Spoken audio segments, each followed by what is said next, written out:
Assalamualaikum warahmatullahi wabarakatuh. Selamat pagi dan semangat pagi teman-teman semuanya. Wah, kayaknya ini muka-muka bangun tidur ya. Teman-teman nih, buat baru bangun tidur yuk cepetin kumpulin nyawanya. Karena kita akan melaksanakan latihan Fakultas Teknik 2022. Buat teman-teman ya. Yuk semangat, semangat. Nah, teman-teman teman-teman kayaknya masih belum sarapan ya. Teman-teman sarapan itu penting karena dapat meningkatkan kecerdasan otak dan juga sarapan lebih baik daripada menunggu harapan yang tak kunjung datang. Oke. Gimana nih kabarnya teman-teman? Apakah semuanya baik-baik saja ya?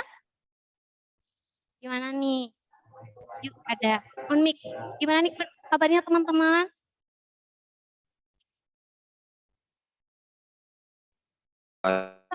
Pagi ini kita akan melaksanakan latihan kepemimpinan mahasiswa pertemuan keempat. Pertemuan keempat ini merupakan pertemuan terakhir.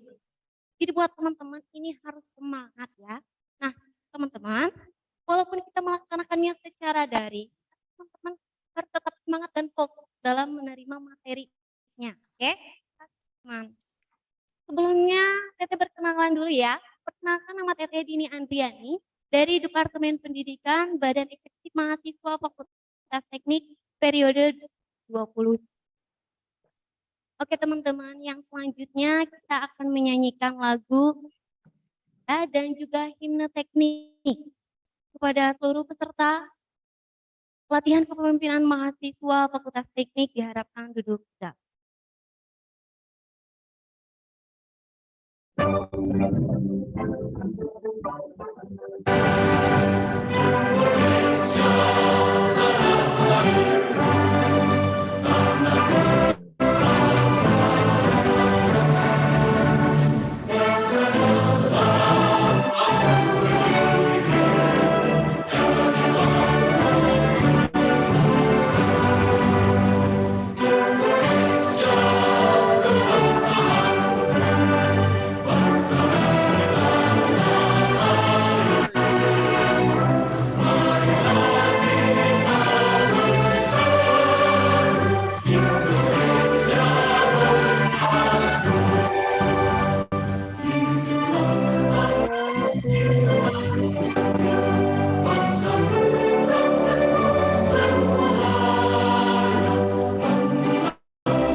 Oke rekan-rekan, kembali lagi dengan Teteh. Ya, sekarang Teteh mau nanya nih, sekarang kan udah pertemuan keempat ya. Nah Teteh mau tanya, sekarang ada materi apa dan juga pematerinya akan disampaikan oleh siapa? Boleh nih teman-teman yang mau speak up, raise hand terlebih dahulu. Nanti jika Teteh persilahkan boleh on mic ya. Oke teman-teman nih, yuk aktif yuk. Jangan sampai Teteh tunjuk ya. Tuh boleh. Siapa yang mau?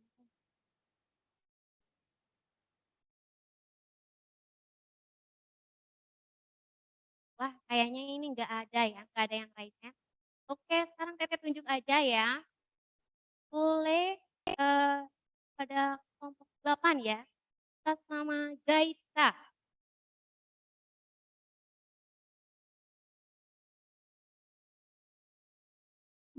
Maaf, saya bisa diulang suaranya putus-putus. Oke Gaita, sekarang kan kita udah pertemuan keempat nih. Gaita tahu nggak sekarang pematerinya siapa sama judul materinya apa?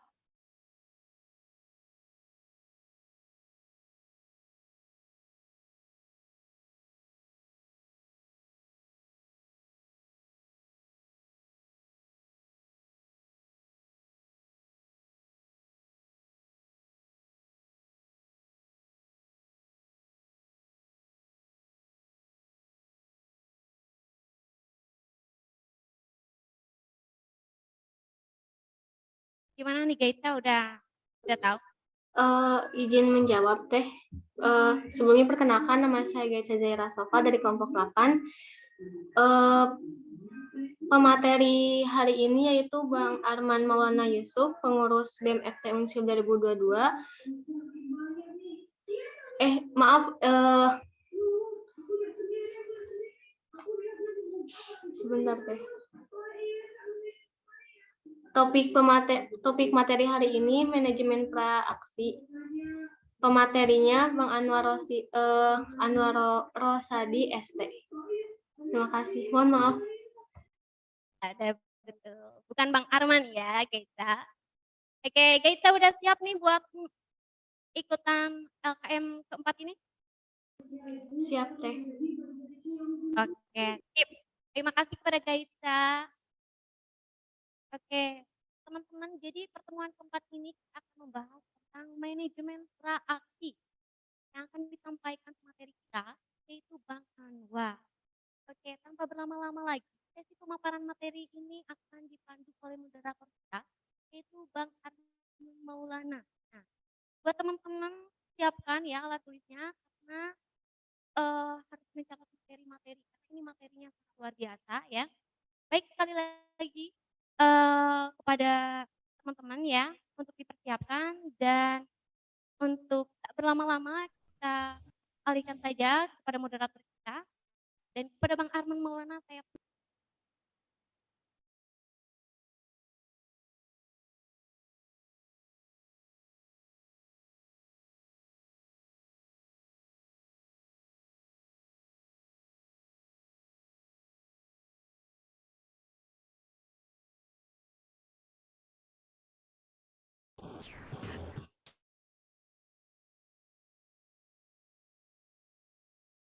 Baik, saya ucapkan terima kasih kepada Teh Dini telah memberikan kesempatannya kepada saya untuk memandu jalannya pemaparan materi pada pagi hari.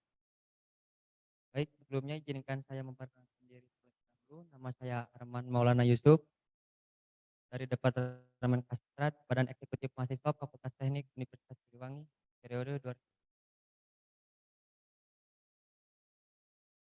Pada kesempatan kali ini saya akan memandu jalannya pemaparan materi yang pertemuan keempat yaitu mengenai manajemen praktik. Pemaparan materi yang pertama ini akan disampaikan oleh Bang Anwar. Baik, Bang Anwar, bagaimana kabarnya Bang Anwar? Apakah sehat? Alhamdulillah untuk hari ini diberikan kesehatan oleh Allah Subhanahu wa Ta'ala. Sehat. Sebelumnya saya ucapkan terima kasih atas ketersediaan Bang Anwar untuk memaparkan manajemen praktik. Namun sebelum itu izinkan saya untuk membacakan sedikit terlebih dahulu ya. Baik, operator mohon di.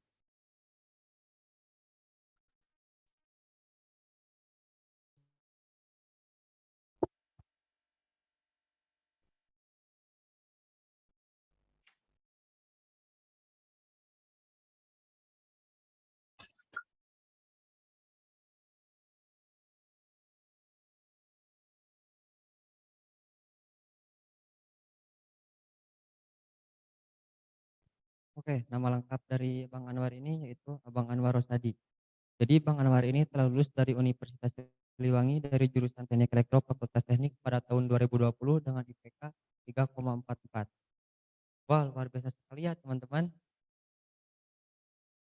Bang Anwar ini juga memiliki hobi membaca, merencanakan, bisnis, dan lain sebagainya. Untuk kontak yang bisa dihubungi dapat dilihat pada layar.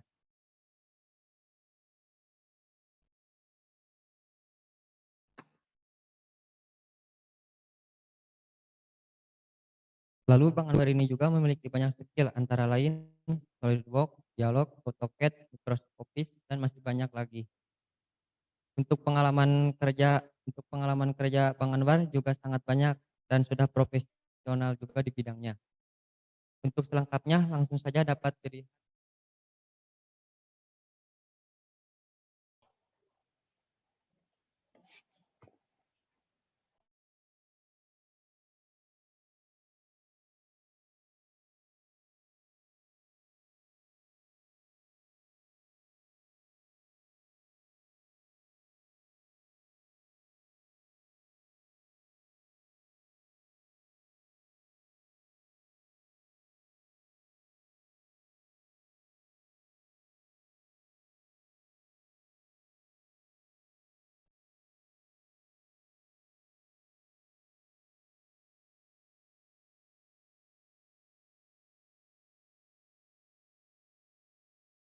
Baik, untuk mempersingkat waktu langsung saja kepada Bang Anwar pemaparan materi selama 45 menit waktu dan tempat saya persilakan.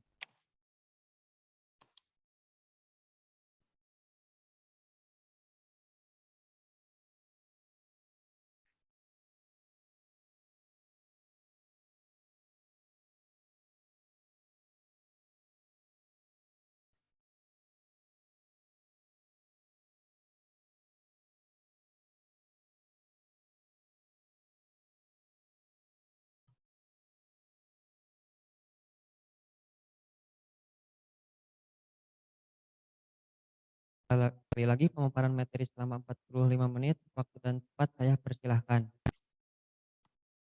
Langsung mulai aja ya. Oke, assalamualaikum warahmatullahi wabarakatuh. Alhamdulillahirobbilalamin alhamdulillahirobbilalamin wabihi nasta'in ala umuri dunya waddin wassalatu wassalamu ala umuri dunya waddin. Jadi, alhamdulillah kita masih diberikan nikmat sehat, nikmat walafiat oleh Allah Subhanahu wa taala. Kita dapat berkumpul kembali di pertemuan kali ini, eee dengan sehat semua. Untuk pematerian LKM kali ini kita mulai, dengan pematerian yaitu tentang manajemen beraksi. Untuk awal ini saya mulai dengan quotes yaitu, wa khairun nas anfa'uhum linnas, yaitu sebaik-baiknya manusia adalah orang yang paling bermanfaat dari mereka untuk manusia. Yaitu kita saling berbagi ya, fastabiqul khairat. Kita berbagi pengalaman antara saya dan juga kalian. Nah, di sini saya akan mengupas tuntas tentang manajemen beraksi. Jadi, walaupun kita, manajemen beraksi materi kali ini, tapi kita harus mengetahui juga mengenai aksi. Aksi itu seperti apa, dan lanjutnya, akan kita lanjut di slide selanjutnya. Oke, next selanjutnya slide-nya. Ya. Secara harfiah kita harus mengetahui dulu, secara definisi kata berkata, karena kenapa tanpa mengetahui kata berkatanya, karena, nalar kita itu harus mengetahui, maksud dan tujuan kenapa adanya manajemen, kenapa harus adanya aksi, kenapa harus adanya pra gitu. Pra itu apa sih? Sebelum ya kan, sebelum aksi. Nah, maka dari itu sebelum aksi kita harus melakukan apa? Manajemen. Manajemen yang baik adalah manajemen yang istilahnya kita dapat melakukan, hal dari awal sampai akhir itu berjalan dengan lancar. Nah, dari secara harfiah tersendiri manajemen punya arti yaitu secara umum manajemen memiliki pengertian pengelolaan potensi atau isi di dalam sebuah wadah atau komunitas. Nah, manajemen ini bisa digunakan di berbagai hal, mau di kampus, di sekolah, di kantor, banyak bisa digunakan. Bahkan dalam segi aksi pun manajemen harus dilakukan, karena tanpanya ada manajemen, hal-hal dampak terkecil pun bisa terjadi, kecelakaan misalkan, dan harus, berurusan dengan pihak lain seperti polisi dan juga rumah sakit. Maka dari itu, kita harus memahami dulu arti kata manajemennya. Setelah itu kita harus mengetahui kata dari aksi itu. Aksi itu apa sih? Aksi itu berasal dari kata action. Action yang bermakna itu gerak. Gerak adalah perpindahan energi volume, tempat, dan waktu dari kondisi semula menuju kondisi yang kemudian. Aksi di dalam dunia organisasi pergerakan dapat diterjemahkan sebagai segala pikiran dan perbuatan atau tindakan yang mengarah pada capaian terhadap tujuan, perjuangan itu tersendiri. Nah, saya ini mempunyai, 2 pedoman ya, pedoman hidup saya itu, moto, bisa dibilang moto. Moto saya itu ada 2, yaitu pertama membangun diri, membangun negeri, seperti hal di kurikulum vitae saya, membangun diri, membangun negeri, di mana ketika kita ingin membangun diri kita dengan knowledge, dengan kemampuan kita, dengan skill kita, dengan soft skill, dengan hard skill kita, insyaallah, kita dapat impact terhadap negeri ini, mampu membuat empire kita tersendiri. Lalu ada juga, moto saya itu Cogito Ergo Sum. Itu adalah, peribahasa dari Descartes yang artinya, eee berpikir maka kamu akan hidup. Kenapa sih berpikir kamu akan hidup? Tadinya berarti kamu, ingin melakukan hal sesuatu itu, sesuai dengan, akal pikiran kamu. Nah, sebelum akal pikiran gunakan dulu hati. Hati ini tergerak mau atau tidak. Karena, sebelum adanya aksi itu kita harus melawan dulu yang namanya rasa malas. Kalau dalam hati kita masih ada malas, maka kita nggak akan berpikir. Yang ada hanyalah pikirannya negative vibes ya, bisa dikatakan dengan, aksi-aksi seperti tidur, makan, rebahan, tanpa ada gerak-geraknya yang berhubungan dengan positive vibes. Itu mungkin, arti dari manajemen dan juga aksi yang dapat saya simpulkan ya. Mungkin kawan-kawan juga bisa, memberikan tambahan, improvisasi dari makna dari manajemen dan aksi tersendiri. Karena kita belajar itu sistemnya ATMI, amati, tiru, modifikasi, dan improvisasi. Kita amati apa pematerian kali ini, kita tiru bagaimana, pemateri ataupun materi yang disampaikan, dibuat dan terus, eee, modifikasi dengan cara apa? Dengan cara kalian, karena kalian itu tidak sama. Kita ini berbeda dalam hal, tujuan hidup, tujuan dan lain-lainnya. Kita ini berbeda, makanya improvisasilah yang digunakan oleh diri kita, seperti itu ya. Next. Nah, dari sisi istilah tersendiri berarti manajemen aksi merupakan, suatu cara yang digunakan untuk mengatur suatu masa aksi agar tetap terkoordinir dan terkoordinir dan sesuatu dengan rencana dan target awal hingga mencapai hasil yang diinginkan. Nah, itulah yang dikatakan dengan manajemen ya, target awal hingga mencapai hasil yang diinginkan di akhirnya. Itulah arti dari manajemennya ya. Ada yang tahu nggak sih masa aksi itu apa? Coba yang tahu bisa nyalakan mic-nya atau angkat tangan raise hand-nya di Zoom. Masa aksi itu apa sih? Nah, kita langsung sambil diskusi aja, santai. Ada yang tahu nggak masa aksi itu apa?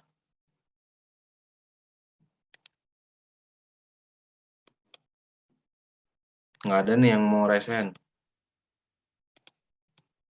Nggak ada yang mau Gimana raise hand dari berarti dari siapa? Ayo, siapa yang raise hand atau siapa yang mau jawab masa aksi? Nggak ada ya? teman-teman yang ingin menjawab? Kalau tidak ada yang menjawab, Abang tunjuk ya. Nggak ada berarti ya? Oke, kalau nggak ada berarti, pematerian kali ini adalah saya sistemnya mendongeng ya, karena tidak ada, materi yang secara dua arah, karena sistemnya hanya menyampaikan, hanya mendongengkan kalian waktu tidur siang kalian ini. Oke, lanjut aja next, sebelum masa aksi, Maaf Bang, eee, itu gimana? ada yang raise hand Bang. Oh ada, bagus bagus. Berarti, ladies first ini adalah, eee the next, Raden Ajeng Kartini ya, berani untuk raise hand. Di mana para cowok-cowoknya nih, masa malu sama cewek yang raise hand malah cewek. Oke lanjut ya Kak Yani, menyampaikan masa aksi itu apa sih Kak? Kita diskusi aja. Ya, banyak izin masuk ya, Bang. Iya Kak Yani, Sebelumnya, lanjut.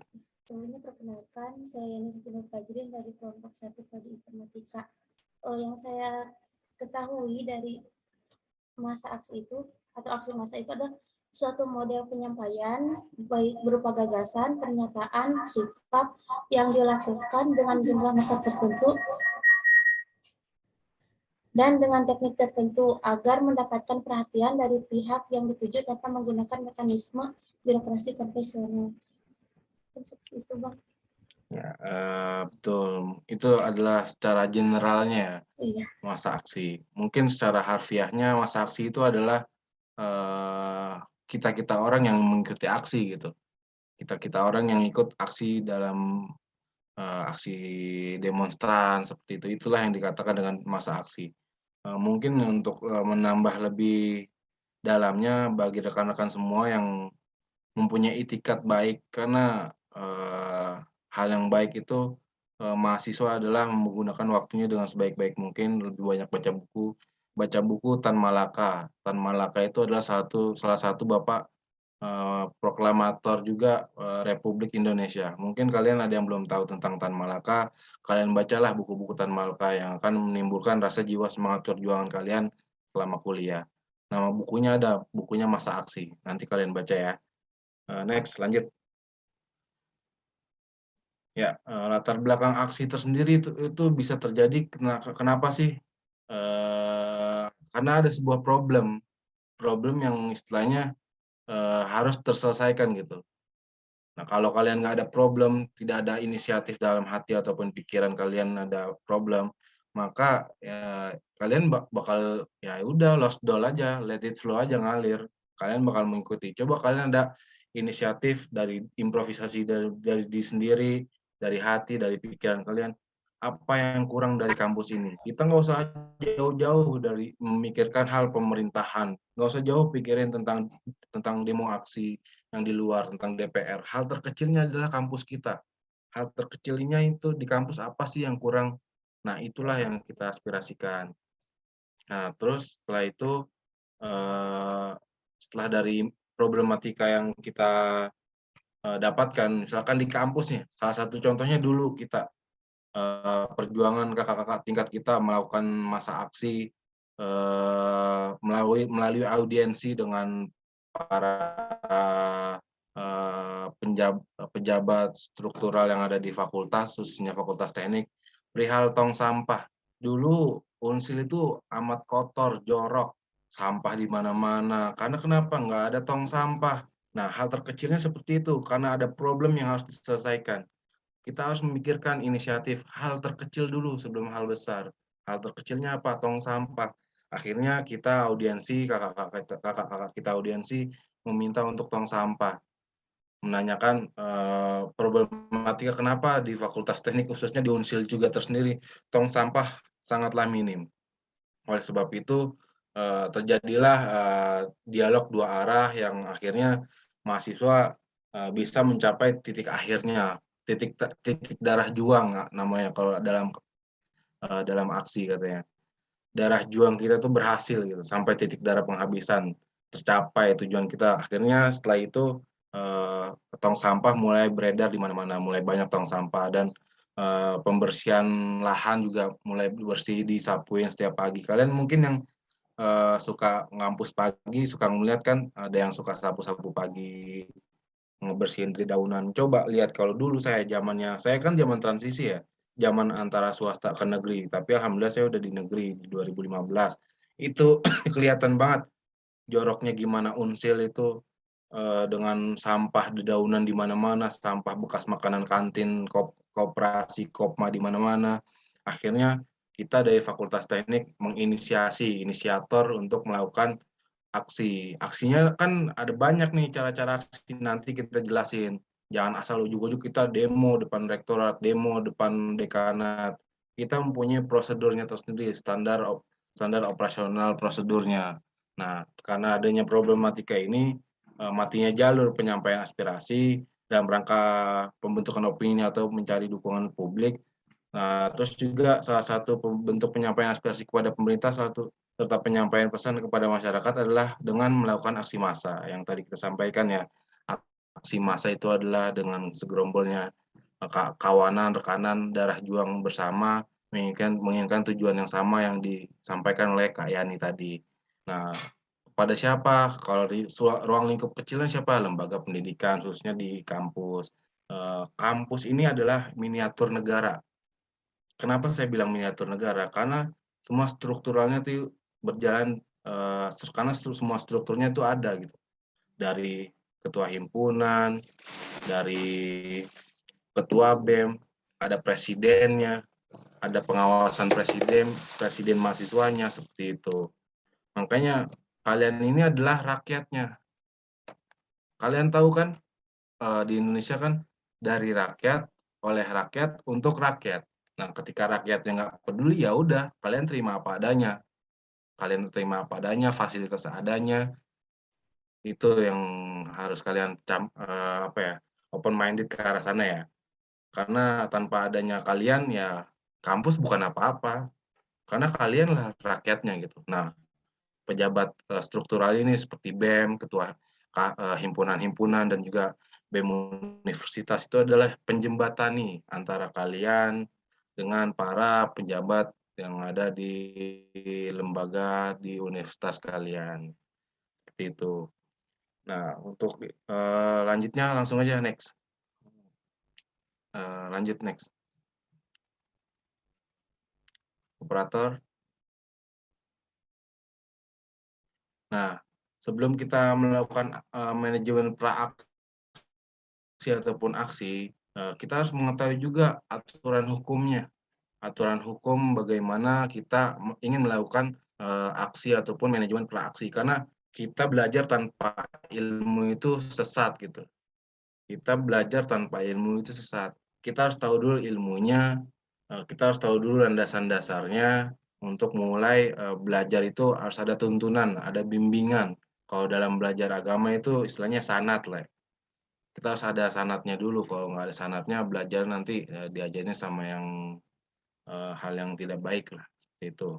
Makanya di aturan hukum kita tertera nih, ada beberapa aturan-aturan bagaimana kita harus melakukan manajemen praksi ataupun aksi ya.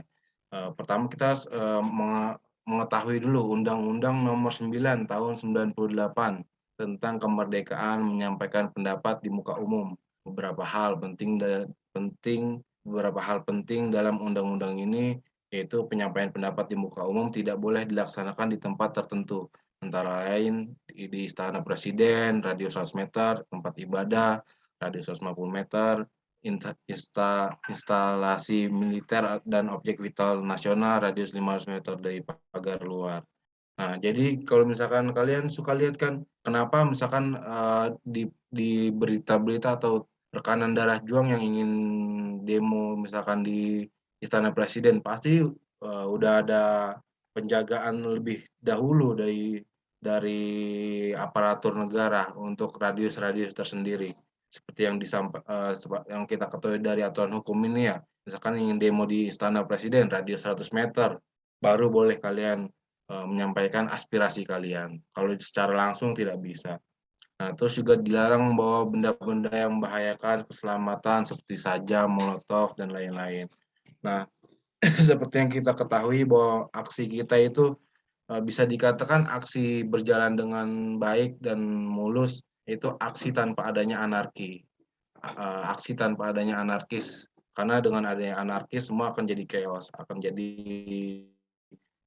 rusak lah dalam manajemen kita yang tadinya kita ingin secara baik-baik menyampaikan aspirasi kita yang diakhiri dengan masuknya ke penjara. Emang kalian nanti mau ketika kalian aksi masuk penjara? Kan enggak kan? Makanya kita aksi garis lurus saja.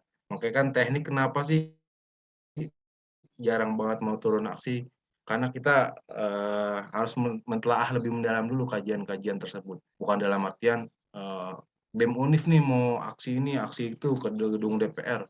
Kalau kita dari mindsetnya, dari kakak kita terdahulu, dari senior kita terdahulu, tujuan aksi ini apa, ditunggangi oleh siapa, dan harus mengetahui dulu latar belakang aksi ini seperti apa, seperti itu.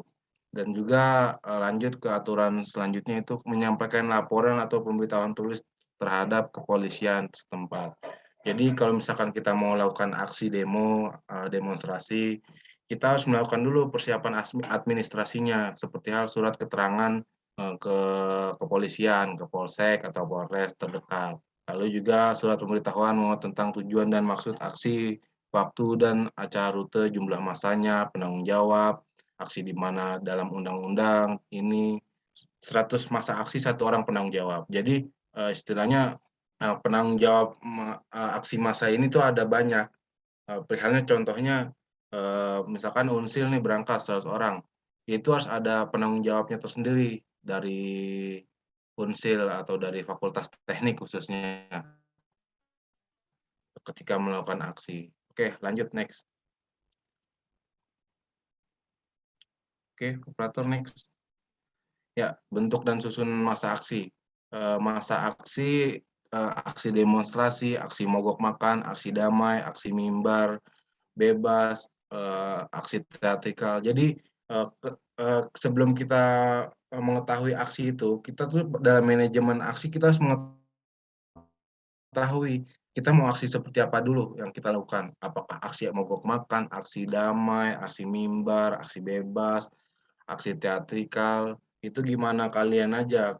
Ketika kalian ingin menyusun manajemen itu dengan baik, maka bentuk tahapan-tahapan itu akan berjalan dengan baik gitu.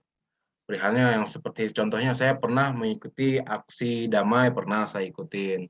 Aksi mimbar bebas saya pernah ikutin, aksi teatrikal saya pernah ikut, aksi demonstrasi juga pernah, aksi mogok makan yang belum saya ikuti. Hampir rata-rata saya untuk berbicara aktivis, ya saya teknivis lah istilahnya, pengamat teknologi dan juga sebagai aktivis juga. Karena kita kan sebagai engineer, tujuan kita adalah sebagai engineer gitu. Maka sebaik-baiknya engineer adalah meminimalisir problematika menjadi solusi gitu. Lanjut.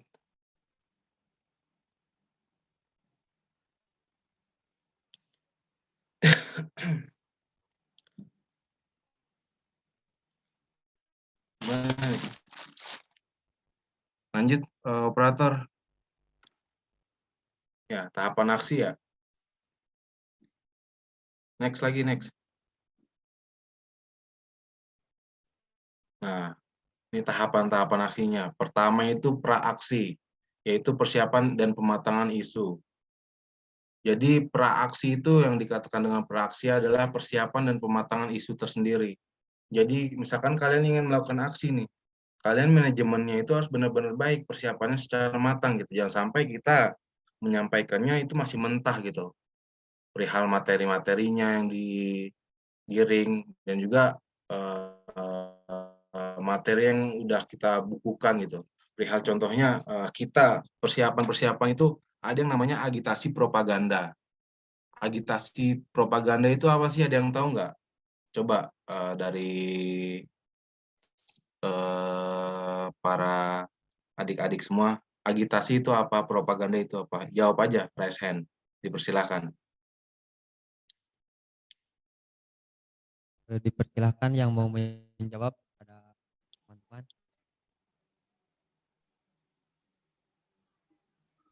Nggak apa-apa, sambil searching aja. Enjoy. Yang namanya ilmu kan udah dipermudah. Searching aja, nggak apa-apa. Sambil belajar kan kita. Yang mau resen, oke, Gaitsa lagi. Zahira. Oke, cewek mulu nih, cowoknya mana nih? Baik, izin menjawab Bang. Ya, gimana Hasil Gaitsa? searching sih sebenarnya dari hasil searching saya, Iya. agitasi itu merupakan berupaya mengajak masyarakat agar bertindak secara emosional. Dengan demikian maka propaganda atau agitasi adalah satu-satu kesatuan upaya untuk pencapaian tujuan ke arah yang diinginkan. Nah, Mungkin sekian. itu udah jelas banget tuh agitasi propaganda. Jadi paham ya? Nanti kalau misalkan kalian belum tahu nih, yang kan baru guide saya yang paham nih, dicatat tuh agitasi propaganda kayak gimana, maksud dan artinya apa. Makanya kayak saya nih ada handphone, saya selalu siap yang namanya KBBI. Karena kenapa? Kita belajar bahasa Indonesia itu banyak makna-makna yang belum kita ketahui, sama seperti halnya kita belajar bahasa Inggris, belajar pronunciation-nya ya, kata-katanya, vocab-nya, itu harus banyak kita lakukan gitu. Makanya usahain dalam HP ada KBBI. Terus saya harap sih setelah dari pematerian ini kalian banyak mengetahui kosakata baru ya. Karena dengan hal tersebut kalian nantinya ketika menjalani orasi sebagai orator, kalian menyampaikan dengan kata-kata yang indah, kata-kata mutiara, kata-kata yang bukan hanya sepakat, setuju, siap. Jangan hanya seperti itu ya. Saya harap seperti itu. Nah, praksi pertama itu persiapan dan pematangan isu. Jadi saya pernah berpengalaman, yaitu saya bersama tim saya, itu bukan saya sih, tapi tim saya ini support sebagai mencari persiapan dan pematangan dokumen-dokumen perihal contohnya yang lagi diangkat waktu itu masalah UKT di kampus. Saya selalu bahas mengenai internal ya, saya nggak mau jauh-jauh bahas mengenai eksternal, mengenai DPR, mengenai pemerintahan, mengenai hal di luar. Bukan saya acuh terhadap masalah di luar, tapi kita secara mahasiswa belajarlah terlebih dahulu hal terkecilnya. Tanpa adanya hal terkecil nggak mungkin jadi hal besar. Makanya hal terkecil itu harus respect dulu, harus ada sensitivitasnya terlebih dahulu. Saya bersama rekan-rekan itu mencari sensitivitas bagaimana berdinamika di dalam kampus dengan sebaik-baiknya, dengan mencari problematika yang ada di dalam kampus. Makanya hidup itu harus punya problem bro, jangan hanya dolas-dol aja. Kuliah, makan, tidur, kuliah, pulang, kuliah, pulang, kuliah, pulang. Kalian nggak berdinamika, kalian nggak ada berwarna dalam kuliahnya. Kuliah kalian hanya mengejar IPK. Ya, IPK apaan sih? IPK saya kecil kok. Nggak sampai kumlot, summa kumlot. Nggak sampai 4. Cuman pengalaman saya ya bisa dikatakan alhamdulillah dari segi hal akademik, non-akademik, ya berjalan beriringan satu gerbong. Jangan sampai dilepas, yang satu gerbongnya hanya akademik, yang satu gerbongnya hanya non-akademik atau organisasi saja. Buat dua-duanya satu gerbong. Nah, jadi dulu ceritanya itu mengenai persiapan. Jadi ada yang namanya dulu kita di 2015 itu ada yang ngurus di universitas. Jadi dari kita pun khususnya saya di teknik elektro kita udah ada roadmap pemetaan ya. Siapa yang mau ditaruh di internal, siapa yang mau naik ke atas, dan siapa yang dilempar ke eksternal. Dalam artian bermain di luar untuk eksistensi kampus. Kebetulan waktu itu untuk internal di teknik elektro roadmap tersendiri dari 2015 itu udah nge-roadmap nih siapa nih jadi kahimnya. Nah, kahimnya kita tetapkan, kita pengennya si Rizky Uda yang orang Padang itu. Lalu siapa BEM dan BLM-nya?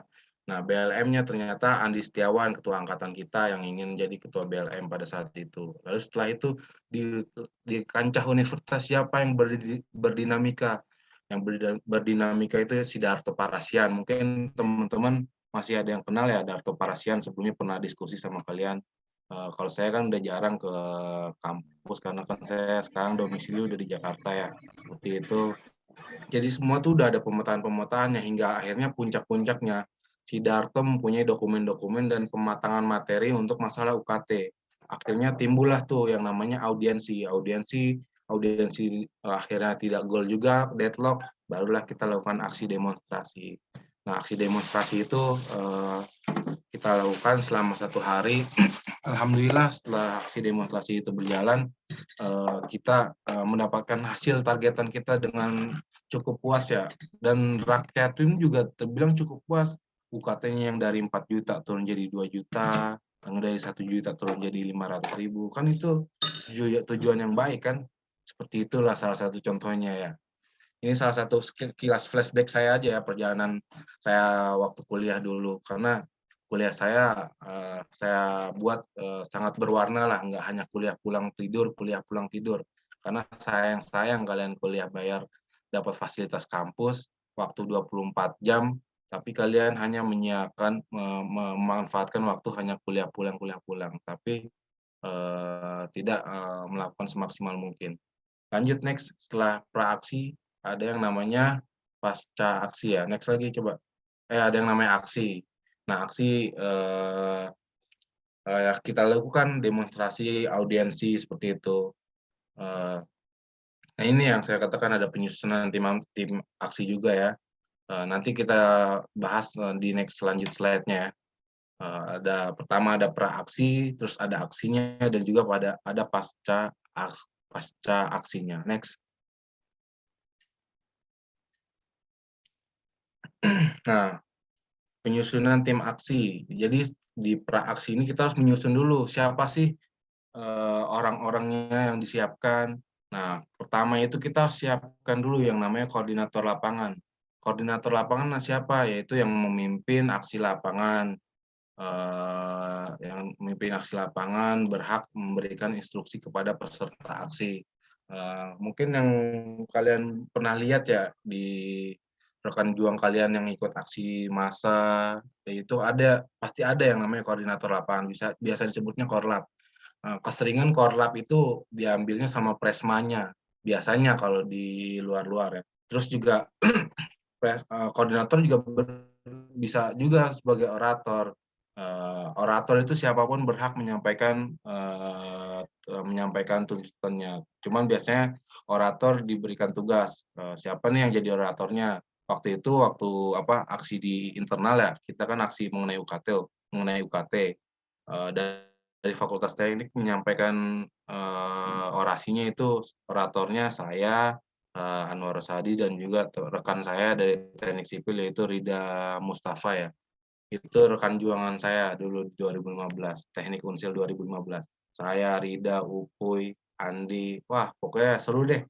Teknik itu benar-benar we are engineer, bukan we are one sipil, one elektro, one informatika. Dulu kita 2015 benar-benar we are engineer. Jadi berbaur, nggak harus nongkrongnya nggak ada gap. Dulu saya sering kok tidur di sekretnya informatika, tidur di sekretnya sipil, sebaiknya kayak gitu. anak orang sipil tidur di sekre HME Unsil, di himpunan elektro, anak sipil main ke sekrenya HME, ke Informatika kayak gitu. Kita sering kayak gitu dulu. Pokoknya kita buat kampus berwarna mungkin lah. Lalu setelah adanya lanjut ya, kita back to topic. Setelah adanya orator, adanya humas. Adanya humas yaitu sebagai perangkat aksi yang bertugas menyebarkan luas perihal masa aksi kepada pihak-pihak berkepentingan, terutama perizinan kepada polisian, perizinan kepada kampus, misalkan kita demonya di dalam kampus, kita melakukan seperti itu. Dan juga biasanya humas yang juga membuat agitasi propagandanya, membuat kata-kata ajakan sehingga aksi massa nih, wah iya benar juga nih masalah ini harus diselesaikan. Jadi kawan-kawan ikut partisipan juga dalam hal tersebut. Dan juga ada negosiator yang berfungsi sebagai target dan sasaran aksinya. Oke, lanjut.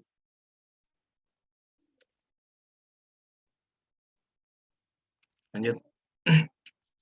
Ya, kita bahas sedikit ya. Kan tadi udah ya praksi. Saya akan memberikan semaksimal mungkin untuk kalian mengetahui bagaimana cara menjadi berjalannya aksi tersebut. Karena saya rasa kalau pemateri manajemen praksi ya udah sebatas gitu doang, mengetahui siapa korlap, siapa orator, siapa humasnya, siapa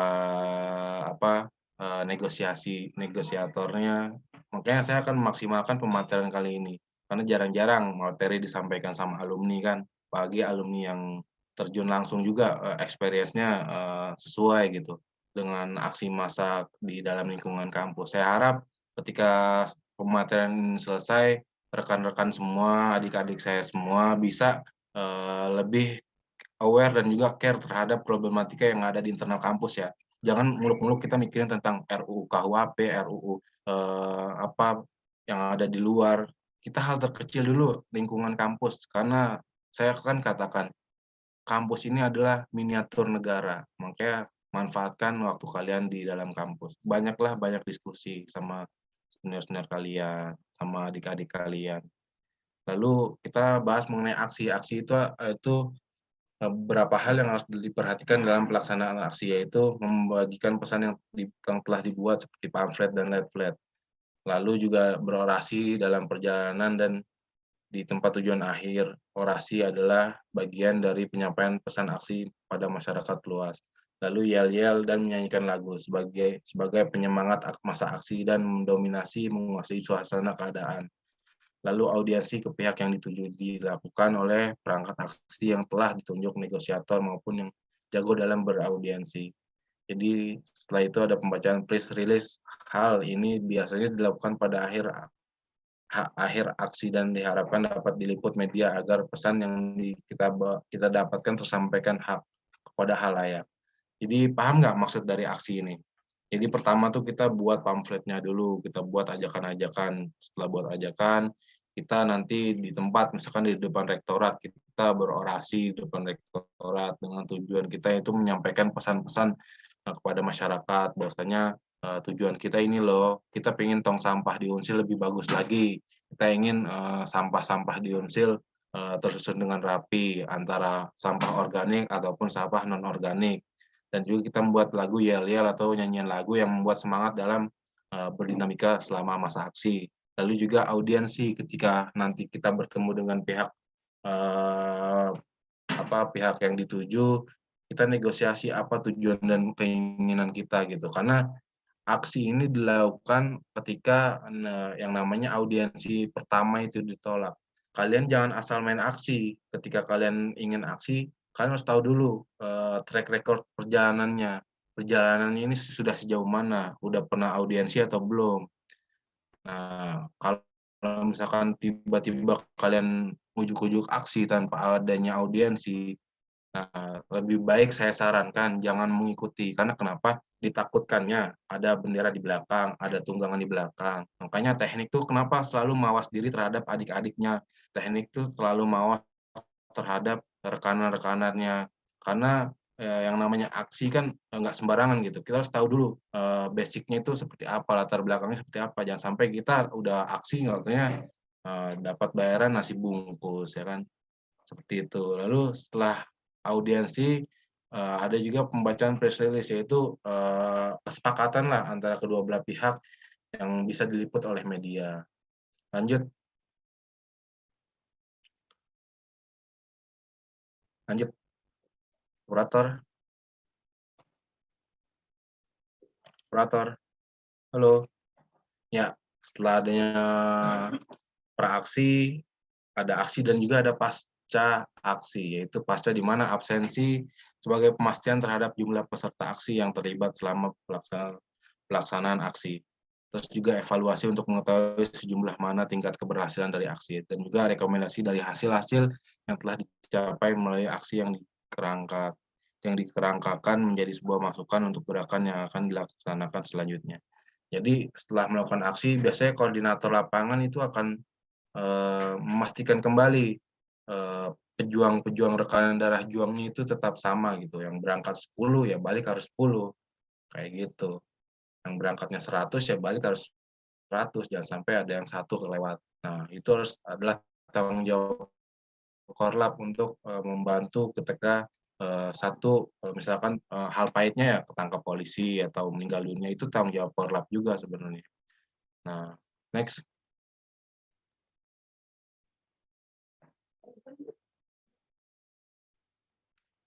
Ya, ini kata-kata yang bisa saya sampaikan ya, melalui kata-kata ini mungkin bisa di open minded oleh kalian dan diresapi.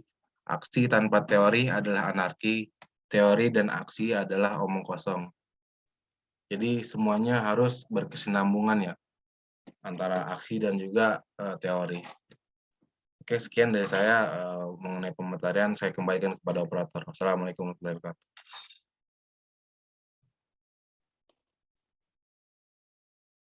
Baik, terima kasih atas penyampaian materinya. Langsung saja kita masuk ke selanjutnya. Kita menjawab. Saya akan berikan kesempatan terlebih dahulu kepada dua penanya. Bagi peserta yang ingin bertanya, silakan untuk mengaktifkan fitur raise hand-nya setelah saya persilahkan. Peserta dapat mengaktifkan mikrofonnya. Baik, kepada peserta yang ingin bertanya, saya dipersilahkan.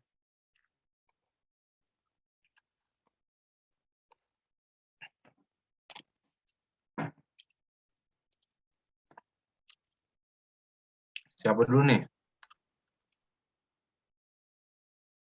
Silahkan kepada Gary Nugraha. Itu ada Andrian juga mau nanya tuh. Andrian aja dulu tuh, udah di pin kan? Oh ya, Bang Adrian.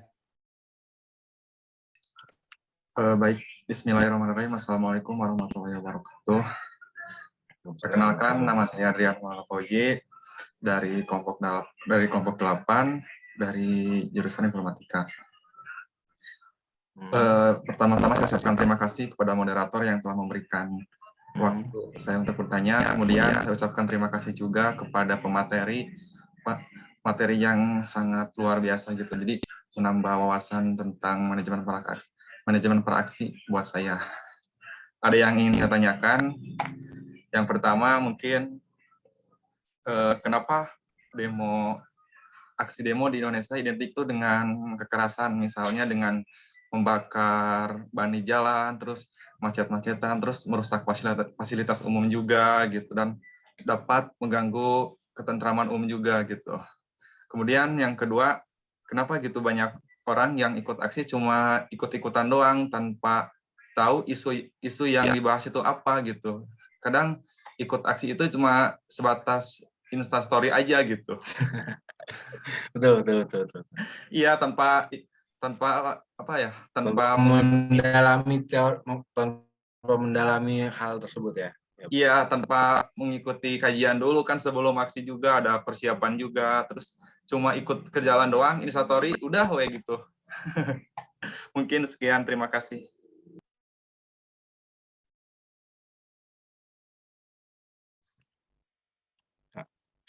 Yang pertama dulu ya. Pertama itu saya jawab dulu ya.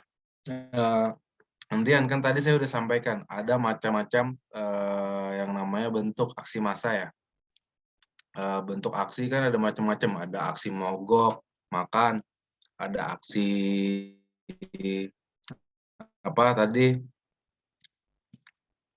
aksi apa lagi, aksi damai, ada lagi aksi Aksi apa lagi? Ya banyaklah aksi-aksinya ya kan. Intinya kayak gitu.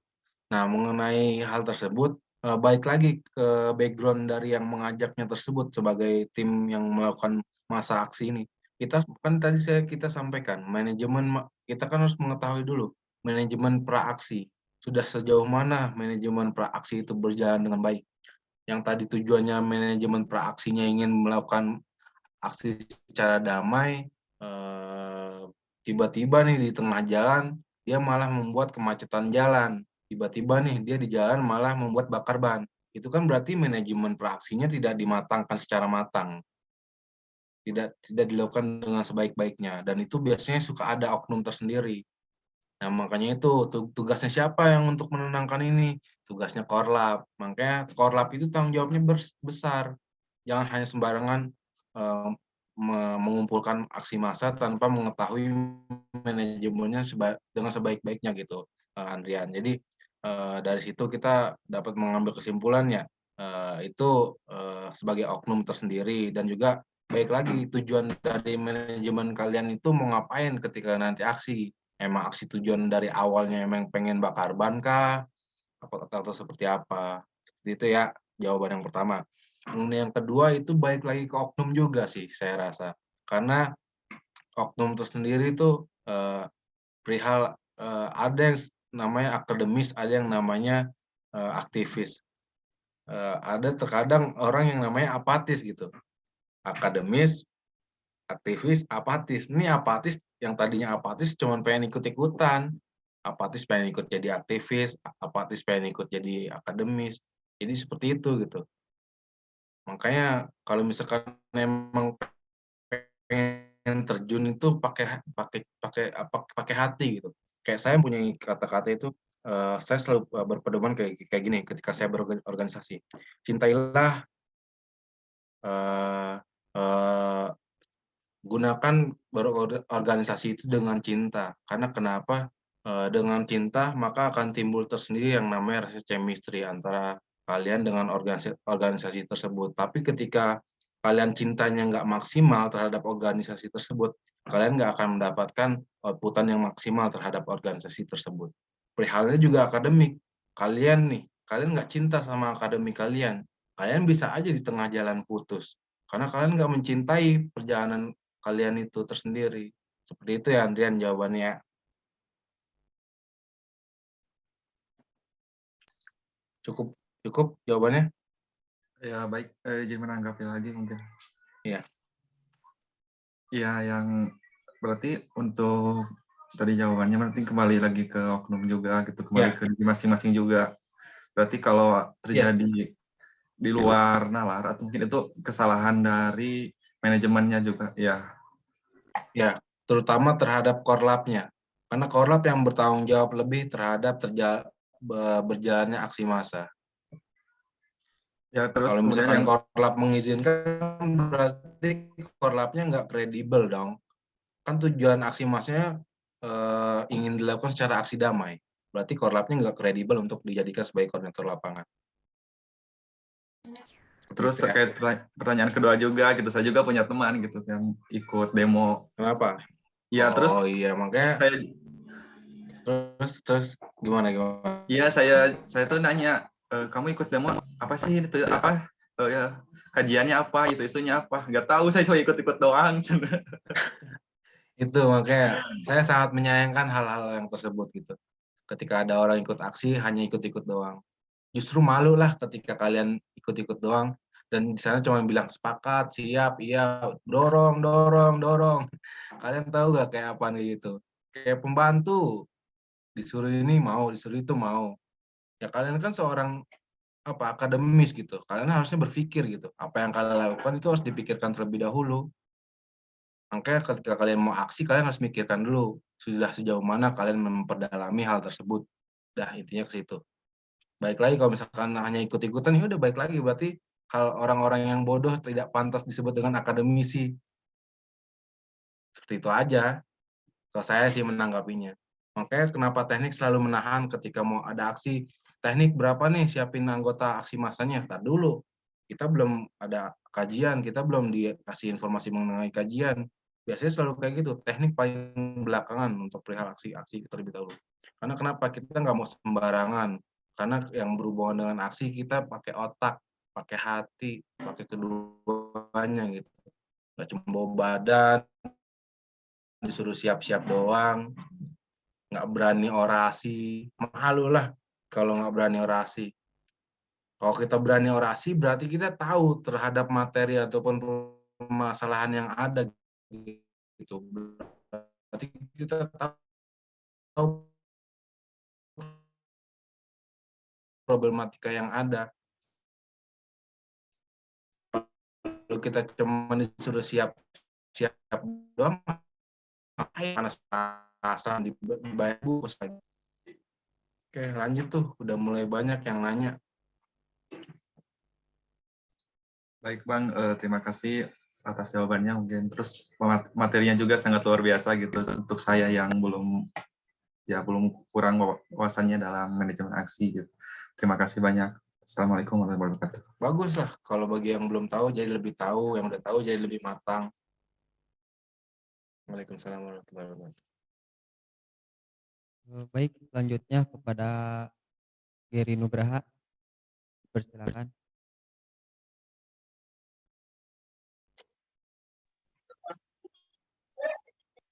Assalamualaikum. Gimana? Saya Waalaikumsalam. izin memperkenalkan diri dulu. Saya Gini Nugraha Ya, dari informatika dari kelompok 2. Izin bertanya, ya. kalau misalkan ada orang yang baru mengikuti aksi itu, kayak belum mengikuti aksi tapi dia pengen gitu, tapi waktu mau pengen dia itu kayak masih bingung apa yang akan dia dapatkan kalau misalkan ikut aksi tersebut. Sementara kan dia udah tahu kalau misalkan dampaknya mungkin bisa aja luka atau ditangkap polisi atau mati lah seburuk-buruknya. Nah, jadi apa yang didapatkan mahasiswa tersebut kalau misalkan ikut aksinya, dampak positif ke dianya itu apa? Dan pertanyaan yang kedua itu, apa hukuman yang akan terjadi apabila mahasiswa tersebut melanggar peraturan yang ada? Mungkin gitu dari saya.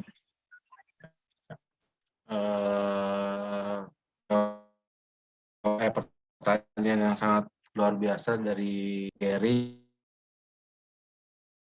ya, dari teknik kita. Luar biasa. Sekarang mulai yang cowok-cowoknya nih kritis udah mengenai pertanyaan yang pertama. Bagi yang belum mengetahui tapi dia pengen, ini berarti menanyakan saran ya kepada saya ya jatuhnya ya. Saran saya, ketika emang kalian baru banget sama baru mengetahui tentang aksi demo segala macamnya, saran saya jangan ikut terlebih dahulu, tapi tanya dulu terhadap materinya kalian terlebih dahulu, terus mengetahui dulu ketika melakukan aksi, karena kan adanya aksi ada reaksi kan, kayak gitu loh. Jadi ada sebab ada akibat. Kenapa sih kita melakukan aksi? Kenapa sih kita membuat aksi tersebut? Itu pun ada hal-hal tak terduga juga di lapangan yang namanya teknis lapangan. Makanya kan ada yang disamakan, yang ada yang dikatakan dengan namanya manajemen ketika di lapangan tuh hal-hal terjadi itu hal seperti apa? Karena korlap kan kepalanya cuma satu, tapi aksi massa kan kepalanya banyak gitu. Jadi korlap ini benar-benar harus menenangkan masa aksinya gitu. Bagaimana tetap satu komando. Makanya kan ketika aksi massa selalu bilang satu komando kan. Karena kenapa? Kalau banyak komando, banyak kepala, nantinya malah jadi chaos, banyak jadi keributan, terjadilah ribut sama kepolisian, dan nantinya bisa terjadi penangkapan dan menjadikan akibat yang tadi. Pertanyaan kedua, apa sih ketika ditangkap itu apa yang terjadi? Itu baik lagi ke prosedur hukumnya, KUHP-nya. Apa yang dilakukan oleh para massa aksinya? Apakah dia membawa senjata tajam? Apakah dia sampai membunuh? Apa kekerasan? Baik lagi ya ke apa tindakan yang dilakukannya, seperti itu Gary.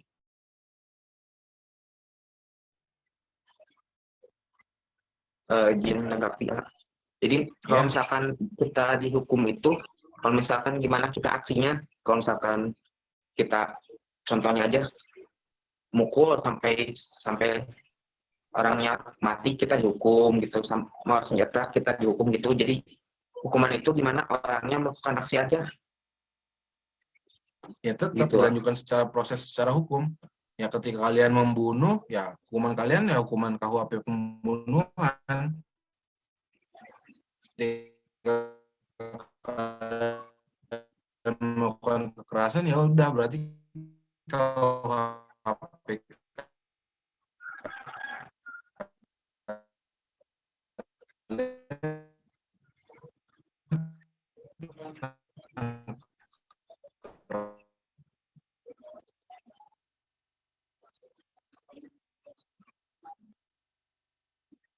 Ya Pak, makasih.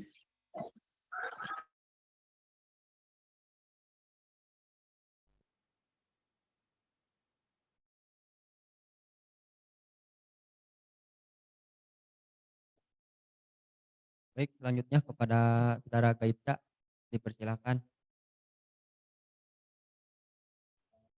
Baik, sebelumnya saya izin memperkenalkan diri. Nama saya Gesa Zaira Sofa dari Informatika dari kelompok 8. Pertanyaan saya, apakah demokrasi dan aksi massa bisa langsung mengubah keadaan? Dan yang kedua, apakah apakah semua aksi massa atau demonstrasi itu punya hasil positif? Mungkin sekian Bang pertanyaan dari saya. Terima kasih.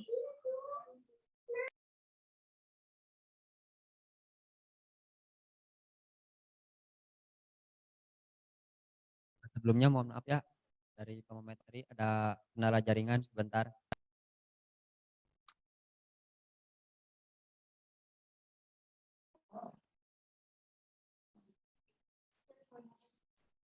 Gimana dari Bang Anwar? Koneksinya udah aman?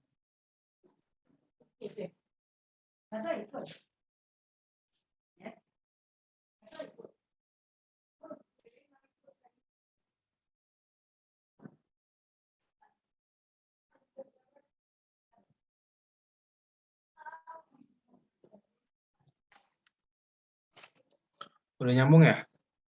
Gimana tadi? Buat Saudara Gaibta, silakan untuk mengulang pertanyaannya lagi. Baik, izin mengulang pertanyaan Bang. Apakah aksi massa bisa langsung mengubah keadaan? Dan juga pertanyaan yang kedua, apakah semua aksi massa dan demonstrasi itu punya hasil positif? Sekian dari saya. Oke, pertanyaan yang luar biasa dari guys saya. Saya ambil dari yang pertama dulu. Apakah aksi massa bisa berubah haluan gitu ya? Itu bisa saja terjadi ketika haluan itu nggak sesuai dengan prosedurnya ya. Contohnya dulu, pernah ada yang tahu nggak yang aksi di Senayan itu besar-besaran? Aksi yang di Senayan di gedung DPR yang rame banget tuh, yang di DPR. Kebetulan saya juga yang bawa masanya waktu itu. Dan juga ada beberapa kampus dari universitas lain ketika berjalannya waktu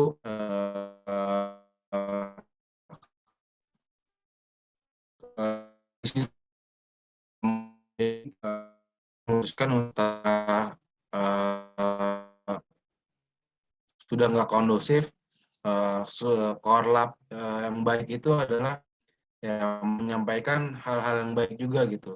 Ketika udah nggak mulai kondusif nih, ya udah kita putaran aja. Lebih baik kita balik, kita melakukan kajian lebih mendalam lagi dan evaluasi. Tadi kan kita ketahui ya, aksi ya, kita evaluasi aksinya tadinya chaos. Kan tuh aksi di Senayan chaos tuh, banyak tuh yang ketangkap dan juga ada yang juga udah putar balik kanan karena ada yang nggak sesuai dengan prosedurnya seperti itu karena terlalu banyak kepala yang menungganginya seperti itu Mbak Gisa. Terus yang kedua tadi apa pertanyaannya? Pertanyaan yang kedua, apakah semua aksi massa dan demonstrasi itu menghasilkan hasil yang positif? Oh jelas, ada istilahnya aksi itu yang berhasil, ada yang namanya aksi yang belum berhasil. Aksi yang berhasil itu contohnya apa? Yang kalian bisa rasakan sekarang ini di kampus.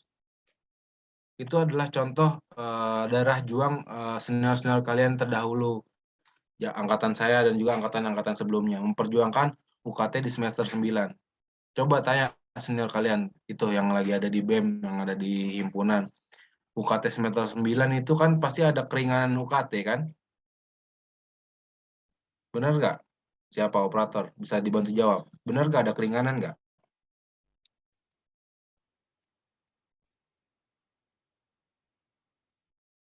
Ya Bang.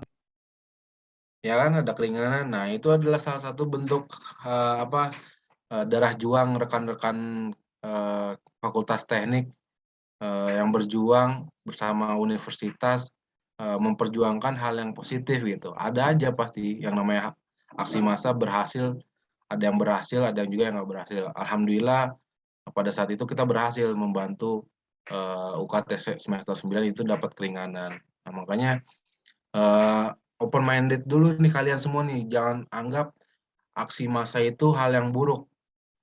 Aksi massa juga jangan kalian open minded hal yang baik. Kalian harus bisa menimbang baik dan buruk dulu. Baiknya seperti apa, buruknya seperti apa. Seperti itu ya guys ya. Ya, baik Bang, terima kasih. Jadi mungkin hasil yang positif itu tuh sebenarnya tanpa disadari kita juga hasil dari aksi langsung demonstrasi sipil itu sendiri. Betul, betul. Ya baik Bang, terima kasih atas jawabannya. Oke, satu lagi ya.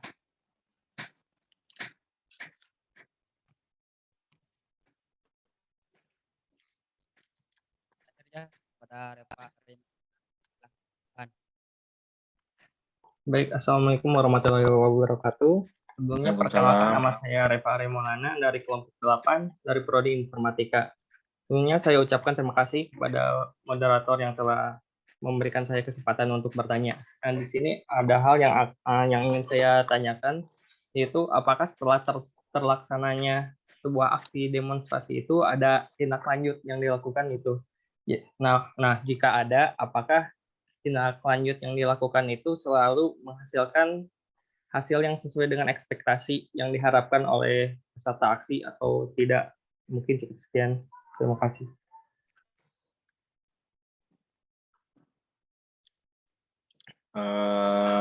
Pertanyaan yang sangat bagus dari Reva ya. Mengenai hal tersebut, mungkin kita bisa bahas mengenai tadi ya, yang tadi slide saya sampaikan bahwasanya setelah adanya aksi, adanya apa? Pasca aksi. Nah, jadi pasca aksi itu kita harus mengetahui apakah aksi kita berhasil atau belum. Jadi ketika aksi kita berhasil, pasti kan kita ada press release-nya ataupun ada impact terhadap kitanya, seperti halnya UKT kita bisa berkurang di semester 9, itu kan salah satu impact-nya yang sejauh ini berjalan terus gitu. Mungkin bisa jadi nanti evaluasian kembali di UKT semester 9 itu maunya seperti apa, komparasinya gitu. Ini kan contohnya kayak gini, kalian di semester 1 sama semester 8 kalian bayarnya UKT. Nanti di semester 9 kalian cukup bayarnya per semester aja. Kan itu bisa di-compare. Nah, makanya kalian buatlah problem-problematika yang bisa kalian gunakan di internal kampus gitu loh. Makanya lebih banyak kepala justru lebih banyak saran dan masukan lebih baik lagi. Itu sih salah satu contoh dan saran bagi saya. Jadi harus ada evaluasian. Jangan sekalian menganggap, oh di semester 9 nanti ada penurunan UKT nih, udah tenang aja. Tapi kan harus compare lagi gimana caranya lebih baik lagi, evaluasian. Bisa aja kan kalian buat semesteran yang tadinya UKT kalian yang tadinya 5 juta, di semester 9 cuma bayar tugas akhir nih. Ya tugas akhir cuma bayar sistemnya SKS. SKS misalkan 6 TA kan. TA kan biasanya 6 tuh. Misalkan satu SKS saya dibayarnya berapa? 100.000. Berarti cuma 600.000 kalian harus bayar. Itu kan worth it kan? Seperti itu. Ya. Baik Bang, terima kasih atas jawabannya. Mungkin setelah melakukan aksi itu jangan sampai mungkin jangan sampai terlena kayak sama janji-janji yang yang diucapkan waktu sama misal sama pemerintah saat aksi terjadi gitu. Jadi harus tetap dikawal sampai apa ya? Sampai habis, Iya, sampai habis. sampai Makanya kan harus ada terjadi. evaluasian tadi setelah pasca aksi kan sudah dijelaskan kan harus ada evaluasian. Makanya ada jilid 2, jilid 3 masa aksi itu terkadang. Ya, seperti itu. Ya, siap Bang. Terima kasih banyak. Sama-sama.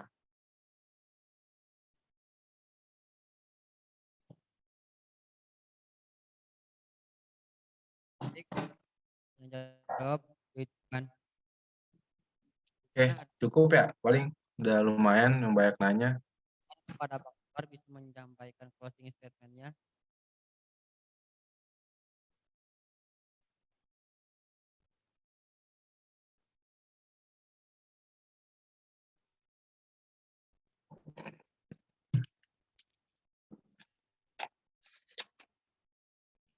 Baik, untuk sesi tanya jawab sudah dicukupkan. Selanjutnya ada closing statement dari Bang Anwar tadi. Silahkan kepada Bang Anwar bisa menyampaikan closing statement-nya.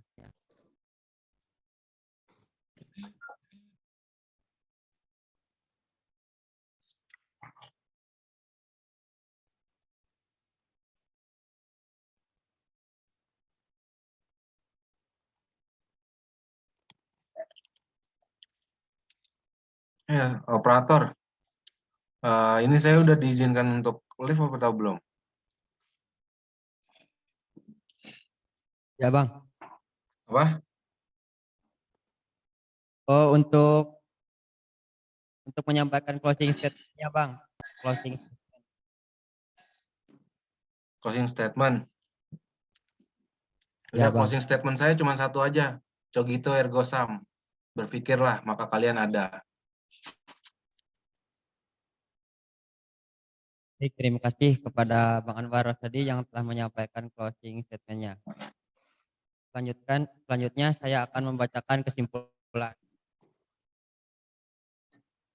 Setelah kesimpulan, saya boleh ngasih PR nggak untuk ketua BEM atau BEM atau untuk kalian semua? Kan ada tugas tuh. Ya, boleh Bang. Ya, jadi gini, sebelum closing ya, coba dari BEM atau rekan-rekan ini kan udah ada nih materinya, materi manajemen praksi. Coba dibuat dong manajemen konfliknya oleh kalian, oleh para peserta. Buat konflik problematika apa yang ada di internal kampus kalian buat.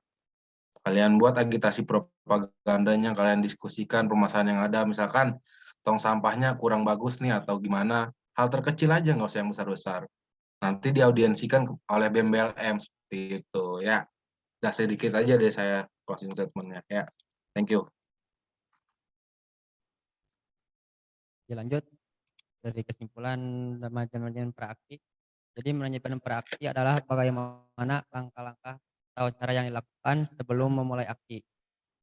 Manajemen aksi dilakukan untuk tujuan mengatur suatu masa aksi agar tetap terkoordinir dan sesuai dengan rencana dan target awal.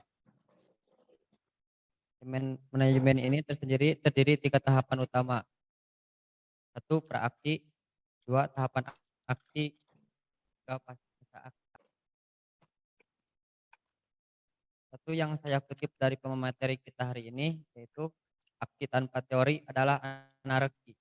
Teori tanpa aksi adalah omong kosong. Baik, sekali lagi saya ucapkan terima kasih kepada Bang Anwar selaku pemateri kali ini. Boleh kasih applause untuk beliau.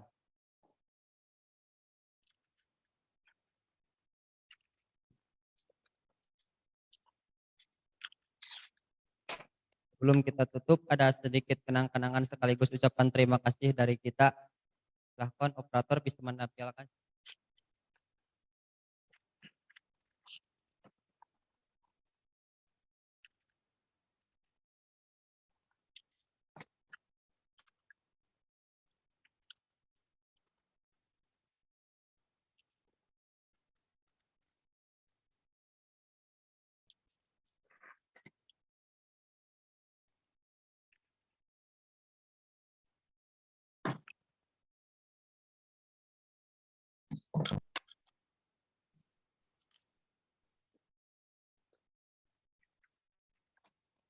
Sekali lagi saya ucapkan terima kasih kepada Bang Anwar selaku pemateri kali ini. Boleh kasih aplaus untuk beliau. Setelah pemaparan materi dari pemateri kita pada hari ini, saya Arman Maulana Yusuf selaku moderator pamit undur diri. Mohon maaf apabila ada perkataan atau perbuatan yang tidak berkenan. Terima kasih. Selanjutnya saya kembalikan lagi kepada MC kita, pada Teh Dini, persilahkan.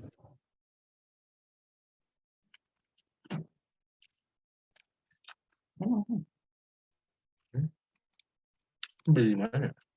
Bisa. Dibeliin. Sama siapa ya? Nadia. Alhamdulillah.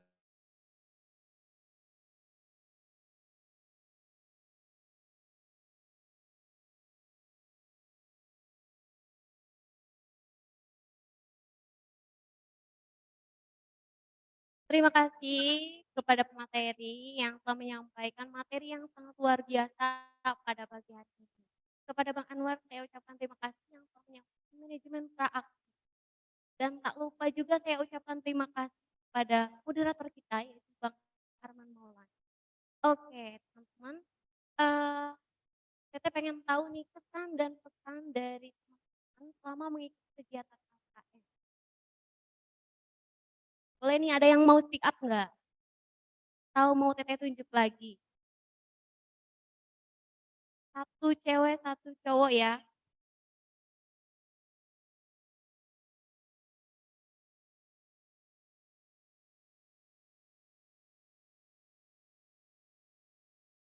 Boleh nih yang mau raise hand terlebih dahulu ya.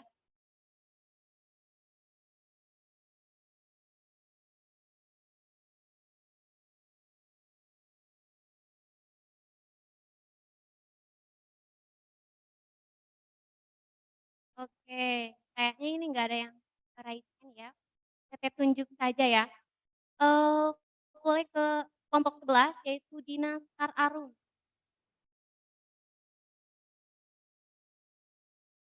Halo Dina. Halo Teh. Oke, Teteh pengen tahu nih. Pesan dan kesannya selama mengikuti kegiatan LKM. Sebelum menjawab, izin perkenalkan diri. Nama saya Dina Sekar Arum dari kelompok 11 jurusan Teknik Sipil. Untuk kesannya banyak banget ya Teh, mulai dari dapat kenalan dari jurusan-jurusan lainnya, terus kenal sama Abang Teteh yang sebelumnya nggak tahu, terus dapat juga materi-materi yang mungkin nggak akan dapat kalau nggak di LKM. Udah segitu aja kalau pesannya ya. Semoga LKM tahun depannya bisa lebih memuaskan dan makasih buat Abang Teteh yang udah mengkoordinasiin LKM 2022 kali ini. Udah Teh dari aku segitu aja. Terima kasih ya. Makasih. Yang selanjutnya nih, cowoknya nih. Ada yang mau nggak?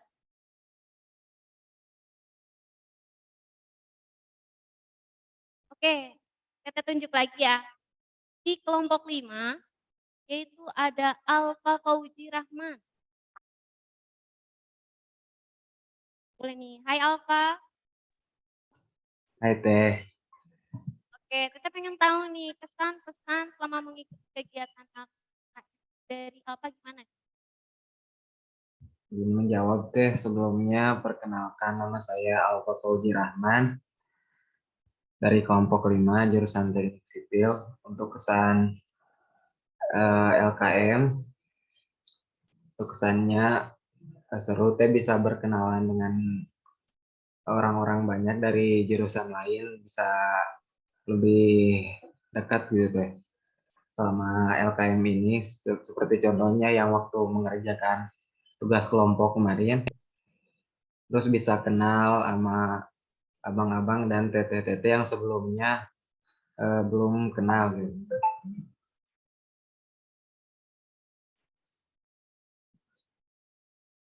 Udah teh. Baik, masih gitu apa? Ya teh. Baik, terima kasih ya Opa atas Iya teh, sama-sama. mungkin karena hari ini LKM terakhir ya, sebelumnya ada prakata terlebih dahulu dari Ketua Pelaksana pada Bang Firman Maulana Hamzah.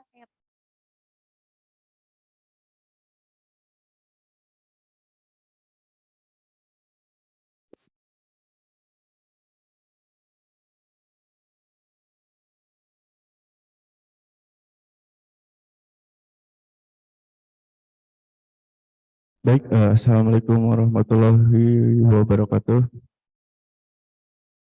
Sebelumnya saya ucapkan terima kasih kepada rekan-rekan panitia, mentor, serta peserta yang telah berpartisipasi pada acara LKM pertemuan kali ini dan LKM pertemuan sebelum-sebelumnya. Semoga dalam acara LKM pada tahun kali ini 2022 diharapkan semua materi dapat dipahami bagi peserta dan mungkin materi-materi ini hanya sebagai pemantik saja untuk kalian untuk lebih mencari tahu dan lebih mendalami materi-materi yang telah disampaikan. Dan semoga kepada kalian calon-calon organisator yang nantinya penerus serta perurus organisasi, semoga apa ilmu yang didapatkan di LKM tahun ini dapat bermanfaat dan dapat diimplementasikan untuk organisasi yang ada di fakultas. Mungkin sekian perkata dari saya. Mohon maaf apabila ada kata-kata atau ucapan saya yang kurang sebelumnya saya ucapkan terima kasih, terus berproses untuk kalian. Wassalamualaikum warahmatullahi wabarakatuh.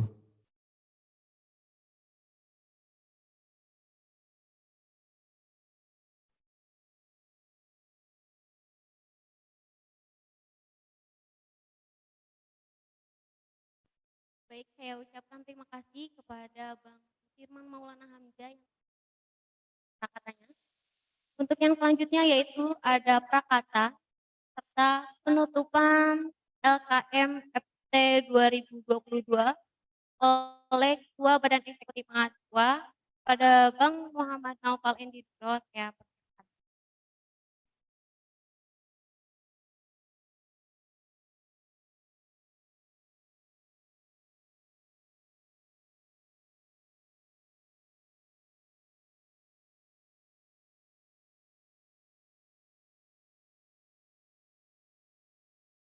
Oke, Assalamualaikum warahmatullahi wabarakatuh.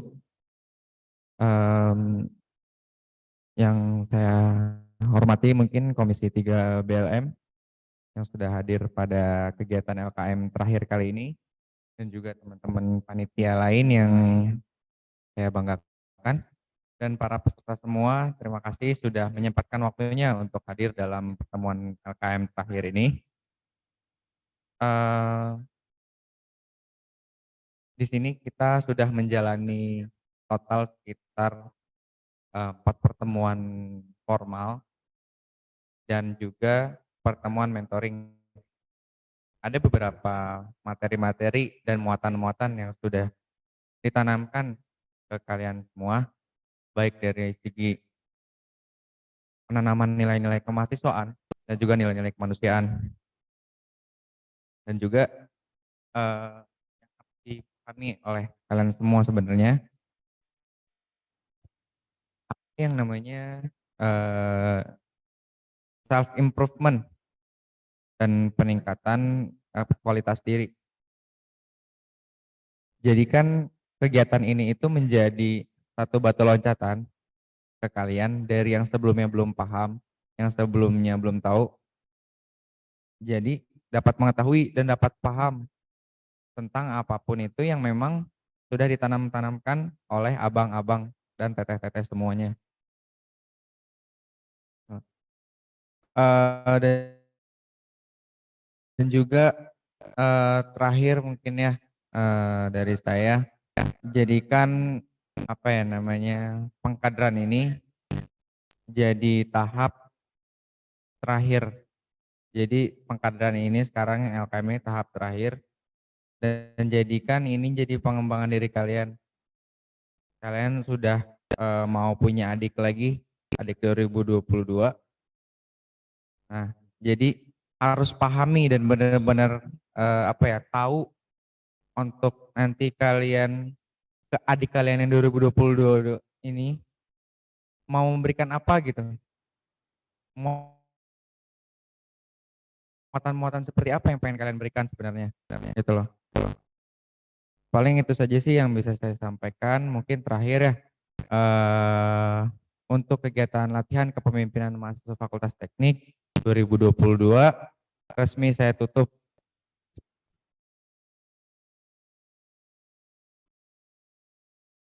Kurang lebihnya mohon maaf. Wassalamualaikum warahmatullahi wabarakatuh.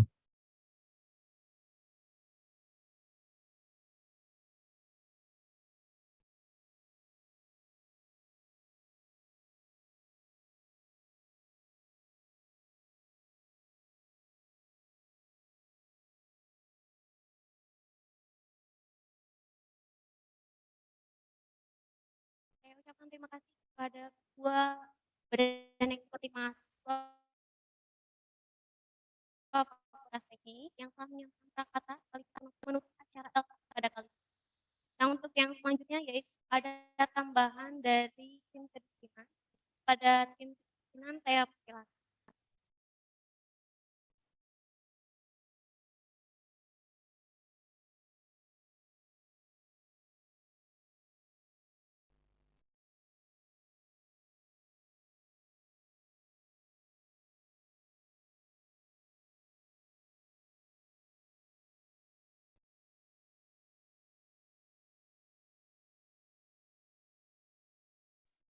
Cek suara saya terdengar.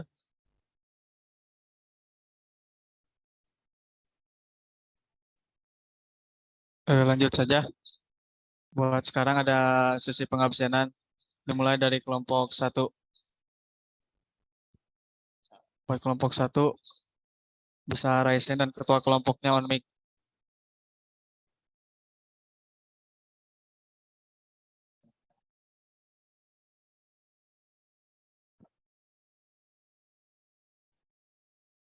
Ketua kelompok 1. Izin masuk, Bang. Silakan. Sebelumnya perkenalkan, nama saya Zaki Farizi dari Teknik Elektro kelompok 1. Saya di sini mewakili dari ketua kelompok 1. Baik, buat kelompok 1 ada berapa orang yang nggak hadir?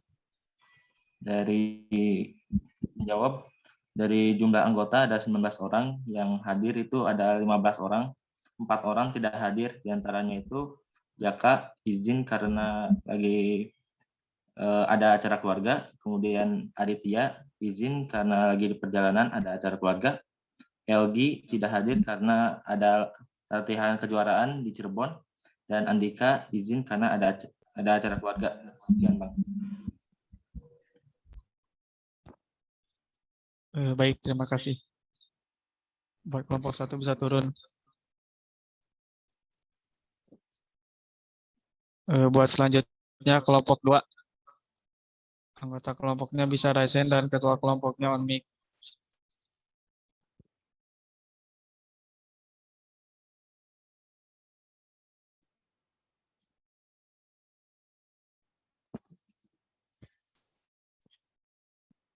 Ketua kelompok 2.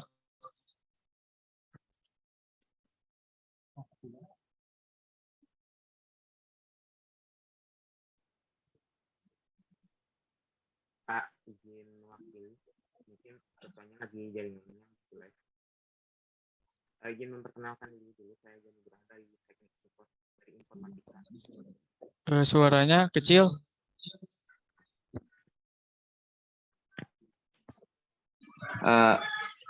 Izin memperkenalkan diri dulu, A. Saya Jani Nugraha dari Informatika.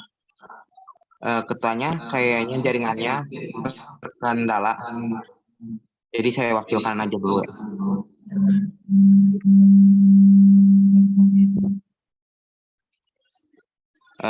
Jadi untuk yang hadir itu dari 19 orang itu ada 14. 5 orang nggak hadir. Di antaranya ada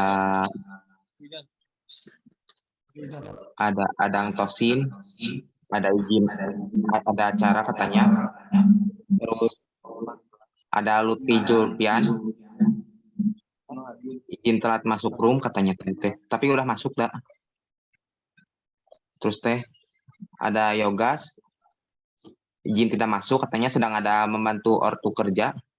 Dan yang terakhir ada dari Raditya SA, izin ada keperluan katanya. Mungkin segitu A.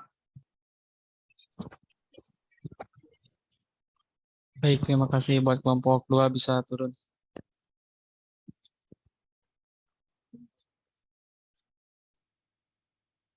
Lanjut buat kelompok 3.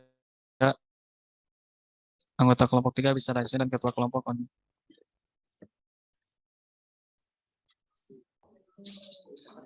Izin masuk. Sebelumnya perkenalkan diri, saya Ujang Yana Triana dari kelompok 3. Dari kelompok 3 total ada 19 orang. Untuk yang tidak hadir ada 9 orang.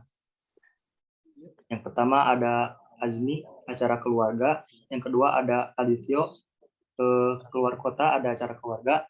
Yang ketiga ada Rima, lagi kerja bantu orang tua. Yang keempat ada Insan, keluar kota ada acara keluarga. Yang kelima ada Aditya, kerja. Yang keenam ada Dia, sakit. Yang ketujuh ada Saiful, sakit. Yang kedelapan ada Bella, kerja di luar kota. Dan yang kesembilan ada Dia di luar kota, ada acara keluarga. Baik, terima kasih. Buat kelompok 3 bisa turun.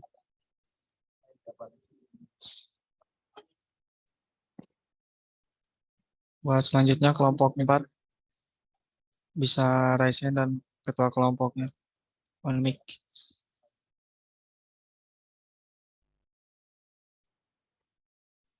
Tes, ada suaranya nggak Bang sebelumnya? Ada. Enggak.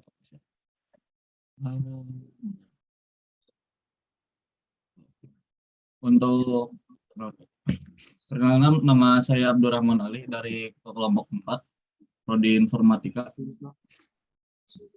Untuk absen ada 15 orang yang hadir, 4 orang nggak hadir, 1 orang izin ya dari 4 orang itu.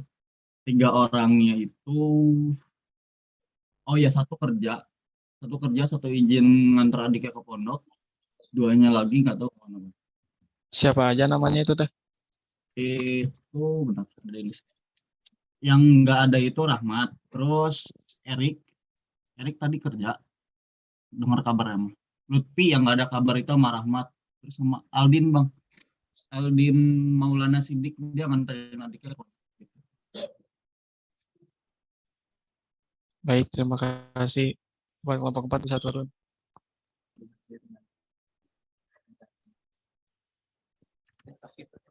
Buat selanjutnya kelompok 5. Anggota kelompoknya bisa raise hand dan ketua kelompoknya bisa on mic. Cek. Oke, Bang. Assalamualaikum warahmatullahi wabarakatuh. Izin perkenalkan, nama saya Fikram Saiful Mubarak Saputra. Saya Ketua Kelompok 5, izin melaporkan untuk anggota yang hadir pada hari ini ada 16 orang. Ada 3 orang yang nggak bisa hadir. Intan itu izin.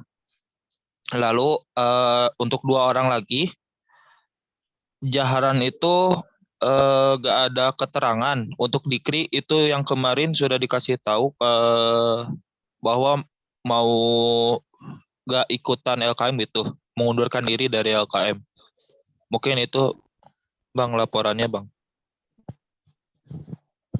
16 orang atau 15 orang yang hadir di Zoom ini? Soalnya yang raise hand cuma 15 orang. 15 orang.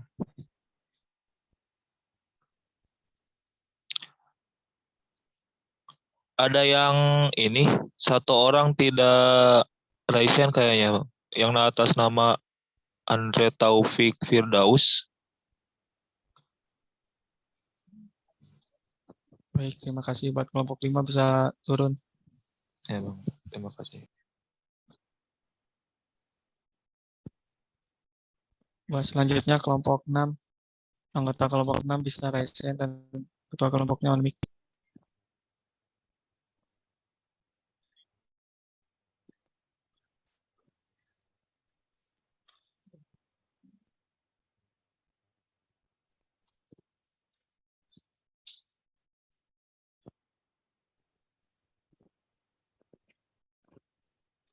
Ketua kelompok 6.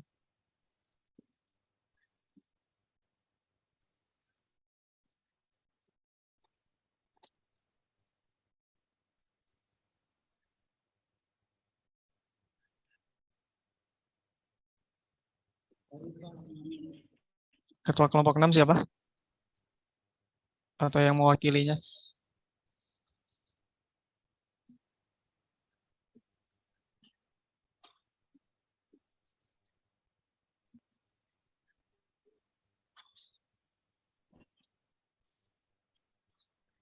Boleh siapa aja yang mewakili kelompok 6 buat bicara?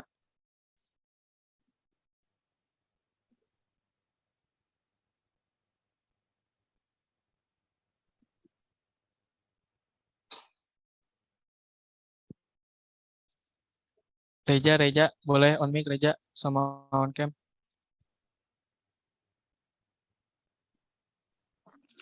Baik Bang, izin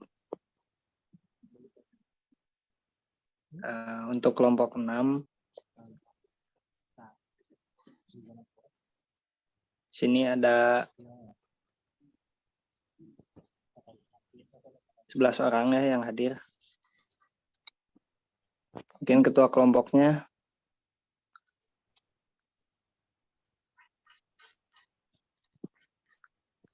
tidak bisa hadir, mungkin karena ada keperluan ya.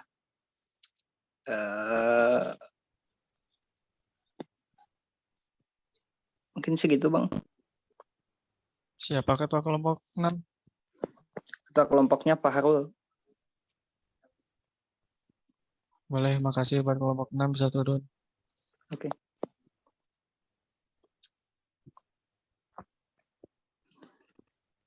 Terima kasih Bang. Buat selanjutnya kelompok 7.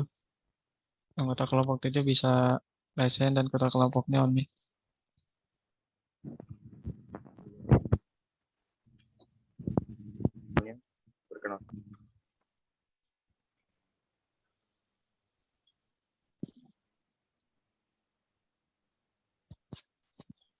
Boleh buat ketua kelompok 7.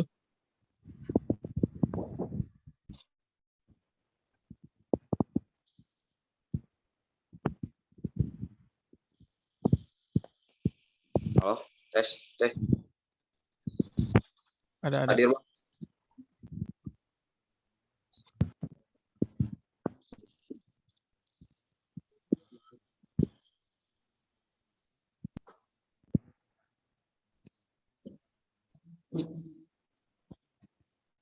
Gimana buat kelompok 7 gak ada suaranya? Izin off cam Bang, soalnya jaringannya jelek. Iya. Izin menyampaikan pada pertemuan kali ini yang tidak hadir dari kelompok 7 ada 2 orang Bang. Yang pertama Hudan Mustaqim. Siapa namanya? Siapa ketua kelompoknya? Saya. Sebelumnya perkenalkan, nama saya Muhammad Akmal Nur Fauzan, ketua kelompok dari kelompok 7.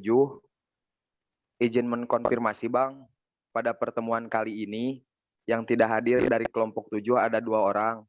Yang pertama Hudan Mustaqim, izin karena ada acara keluarga.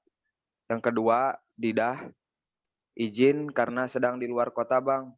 Terus 1 orang lagi sudah terkonfirmasi dari pertemuan pertama tidak melanjutkan mengikuti LKM. Sekian Bang, terima kasih. Baik, terima kasih. Buat kelompok 7 bisa turun.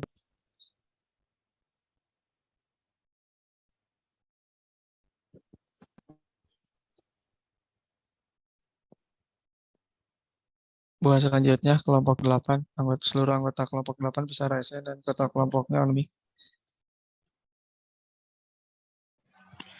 Assalamualaikum warahmatullahi wabarakatuh. Izin memperkenalkan diri, nama saya Yoga Pratama, Ketua Kelompok dari kelompok 8. Izin mengkonfirmasi yang hadir dan yang nggak hadir pada LKM pertemuan keempat hari ini.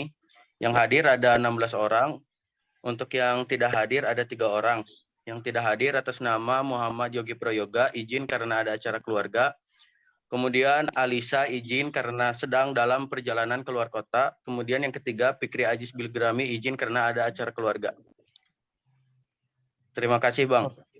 Total yang nggak hadir berapa orang? 3 orang dari? 3 orang dari 19 orang Bang. Cuma yang hadir di Zoom kali ini ada 15. Yang satu lagi Muhammad Torik Ali Wabda, dia keluar masuk Zoom Bang karena jaringannya nggak stabil. Baik, terima kasih. Kelompok 8 bisa turun.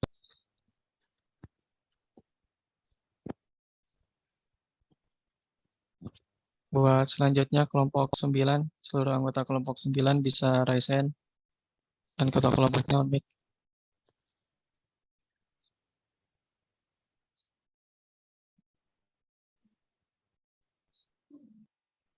Assalamualaikum.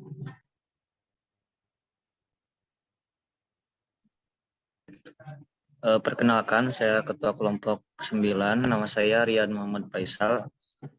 Izin mengkonfirmasi, Bang. Untuk yang hadir di Zoom ada 8 orang, dan untuk yang tidak hadir ada 10 orang, Bang. Yang pertama ada Rijhantina, ada acara keluarga. Yang kedua Pascal, acara keluarga juga. Yang ketiga ada Sipa Yudistina sakit. Yang keempat ada Arif, acara keluarga. Yang kelima ada Lutfi Ajhari, acara keluarga. Yang keenam ada Denaro, ini sedang di perjalanan. Yang ketujuh ada Arpi, sedang hajian Bang di luar negara, di Arab sedang hajian. Terus ada yang ke-8 ada Iqbal Mubarok, katanya nganter orang tua. Yang ke-9 ada Iqbal Hermawan, itu tidak ada respon Bang, sudah saya chat juga. Dan yang ke-10 ada Ibal, juga sama respon. Dan yang terakhir Rijik mengundurkan diri Bang. Baik, terima kasih buat kelompok 9 bisa turun. Buat selanjutnya kelompok 10, seluruh anggota kelompok 10 bisa raise hand dan ketua kelompoknya on mic. Izin masuk Bang. Suaranya ada. Boleh. Izin saya Pisal Ardiansah dari Ketua Kelompok 10. Izin menyampaikan untuk kehadiran dari anggota kelompok 10. Dari total anggota ada 17 dan yang hadir ada 10. Dan untuk yang tidak hadir, yang pertama ada Feiza sakit. Ada Rizaldi, Ocha, sama Pipik sama Masrur itu ada kegiatan lain yang tidak bisa ditinggalkan katanya Bang.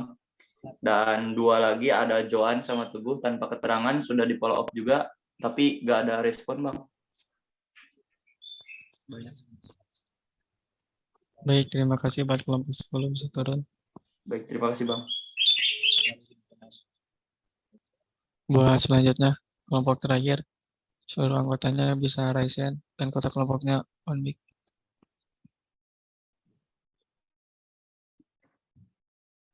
Hadir Bang, buat ketua kelompok. Boleh lagi. Izin memperkenalkan diri, saya Gawal Faruk dari kelompok 11. Di sini saya sebagai ketua kelompok 11. Langsung saja Bang. Dari 19 orang, yang izin itu 2 orang Bang. Dodi sama Fahri. Dodi sedang ada kerjaan di luar kota. Kalau Fahri juga sedang ada di luar kota Bang, yang nggak bisa mengikuti LKM ini, Bang. Baik, terima kasih. Buat kelompok 11 bisa turun.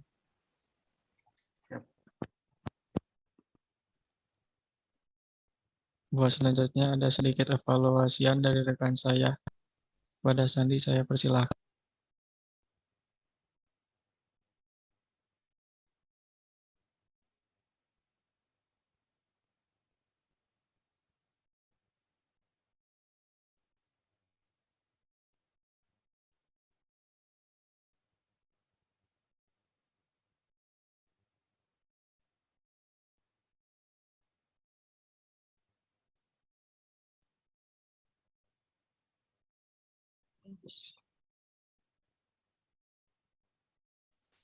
Oke, izin masuk semuanya.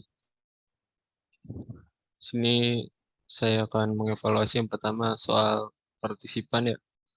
Sebelumnya juga udah pernah saya eval untuk partisipan LKM pertemuan kemarin. Dengan yang sekarang, yang saya lihat malah makin berkurang gitu partisipannya dari kemarin ya sekitar ada 180-an orang, sekarang cuma 165 termasuk sama panitianya. Nah itu juga nggak tahu kenapa bisa begitu. Mungkin karena hari libur juga bentrok. Tapi tolong ya kalau buat mengikuti LKM gitu. Karena berpengaruh ke nilai juga. Nah yang kedua itu tentang etika saat perkenalan. Tadi masih ada juga yang masih belum memperkenalkan namanya itu sudah diingatkan berkali-kali dari LKM pertemuan pertama. Untuk perkenalan sebelum berbicara atau mengemukakan pendapat itu ya dinilai juga dalam etikanya. Nah, selanjutnya saya cuma mau nyampein buat hari Rabu ada mentoring pertemuan akhir. Dikabarin ke semua teman kelompoknya yang hadir. Diusahakan semuanya hadir untuk LKM mentoring pertemuan terakhirnya pada hari Rabu. Karena kalau konsekuensinya kalau nggak hadir juga ya udah pada tahu sekiranya ya yang disampaikan sama Bang Endi juga sebelumnya. Ya kalau belum tahu mungkin informasi dari kalian tidak merata gitu. Udah sih dari saya itu aja untuk eval pertemuan kali ini. Terima kasih.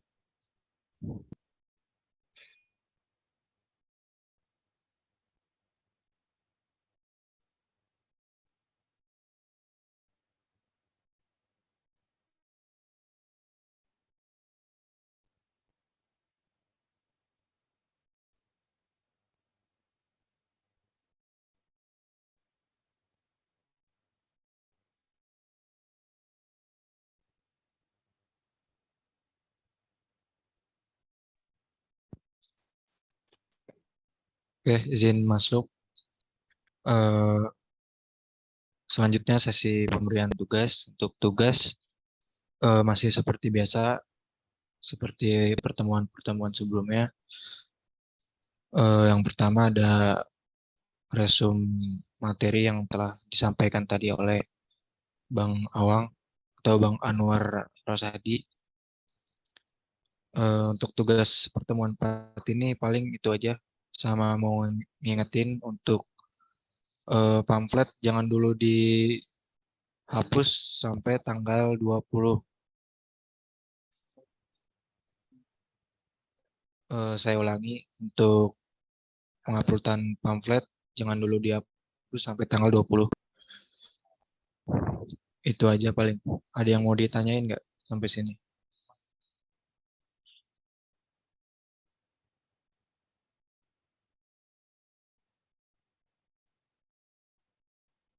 Oke, kalau dirasa cukup saya kembalikan ke MC.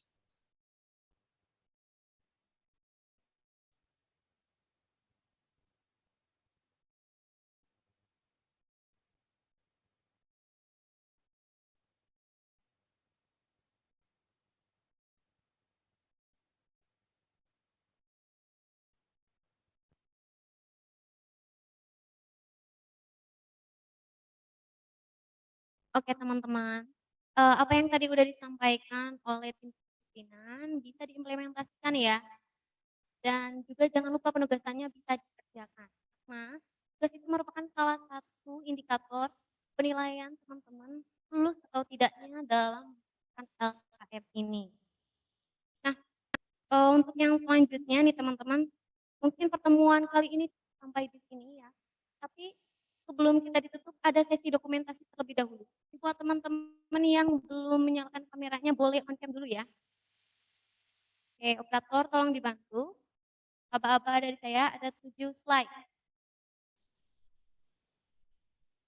1, 2, 3. Slide kedua. 1, 2, 3. Slide 3. 1, 2, 3. Slide keempat. 1, 2, 3. Slide kelima. 1, 2, 3. Slide keenam. 1, 2, 3. Slide ke-1, 1, 2, 3. Baik, terima kasih kepada Divisi Budok yang telah mendokumentasikan acara LKM pada kali ini. Dan perlu Teti informasikan juga, nanti ada link presensi dan juga link kuesioner yang akan dikirim di kolom chat. Buat teman-teman jangan lupa diisi ya. Pengisiannya hanya 15 menit saja. Setelah 15 menit, link akan terotomatis ya. Jadi mohon perhatiannya.